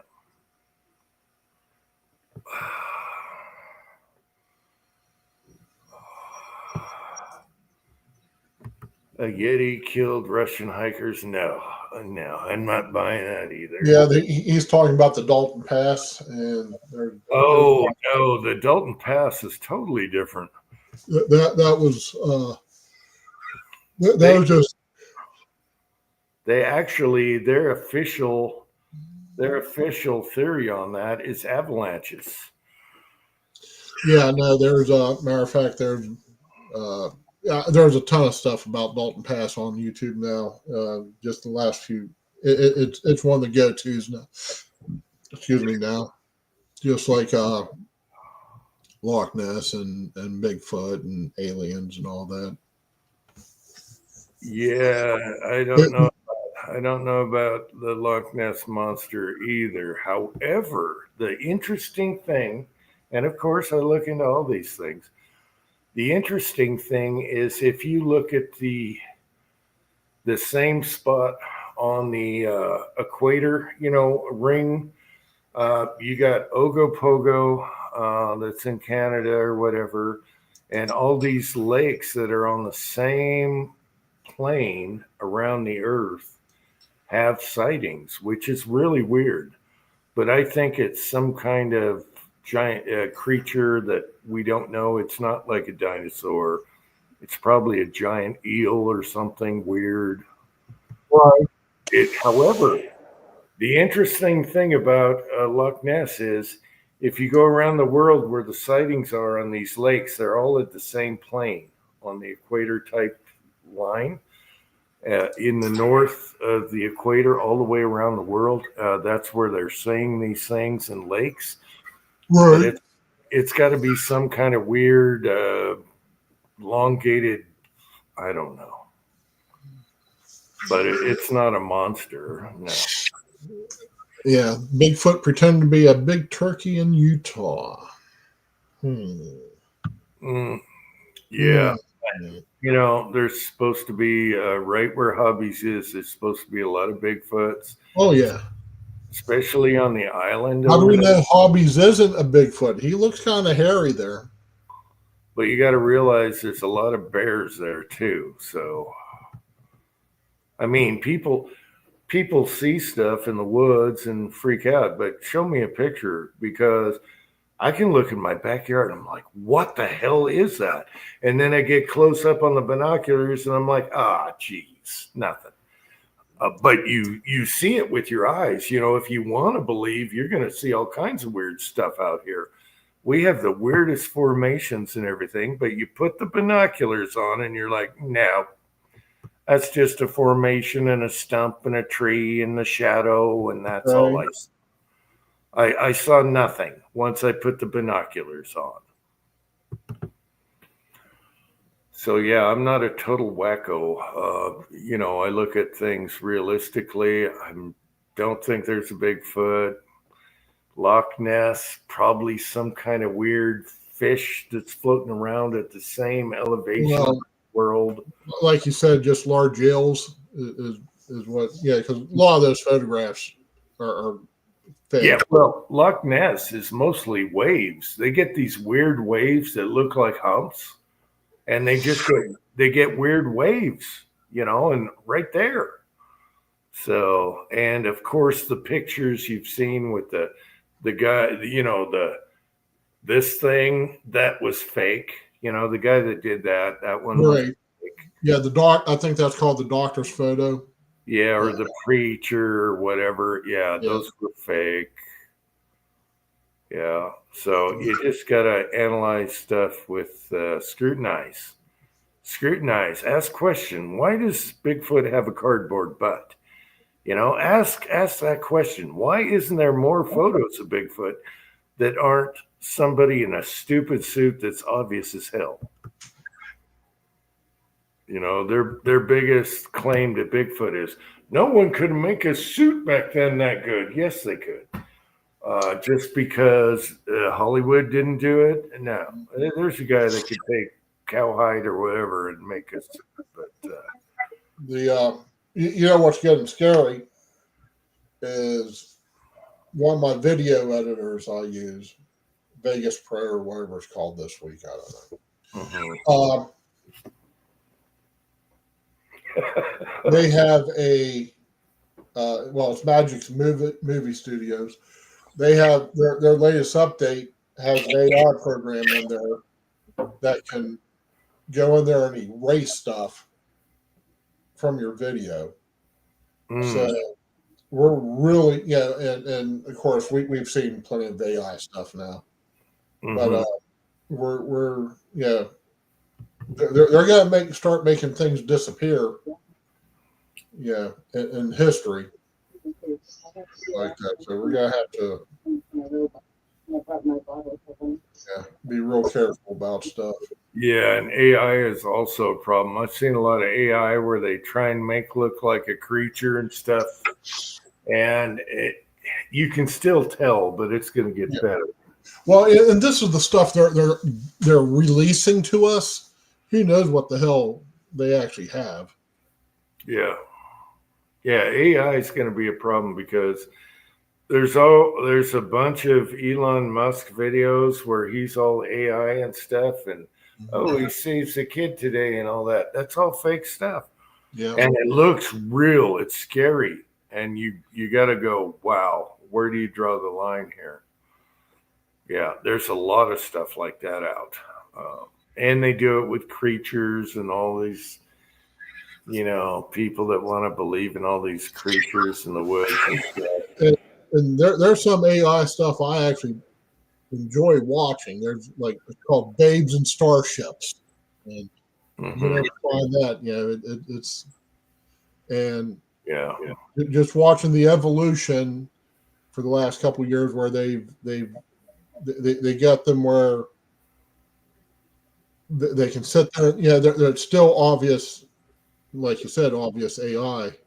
But now when they speak and whatnot, it used to be AI. You could tell because they're when they would speak. They're starting to get the timing down pretty good. So. It's getting scary because it's getting real close to realistic, and then you're going to have politicians saying certain things they never said. This is where it gets scary, because they're that close. So, what is Pat saying here? Sylvia's going to bed. Oh, so I can speak. Oh, so you can't speak. Okay, good night, Pat. Let's all just shut her down. I got to pee. Yeah. Short chat, 3.5 hours. Good night, Pat. Love you. Okay, I'll see you later. We're going to do the Abzuba. Yeah. Okay, everyone in the side chat, I love y'all. We're going to end it now. And we're going to do the Afoof.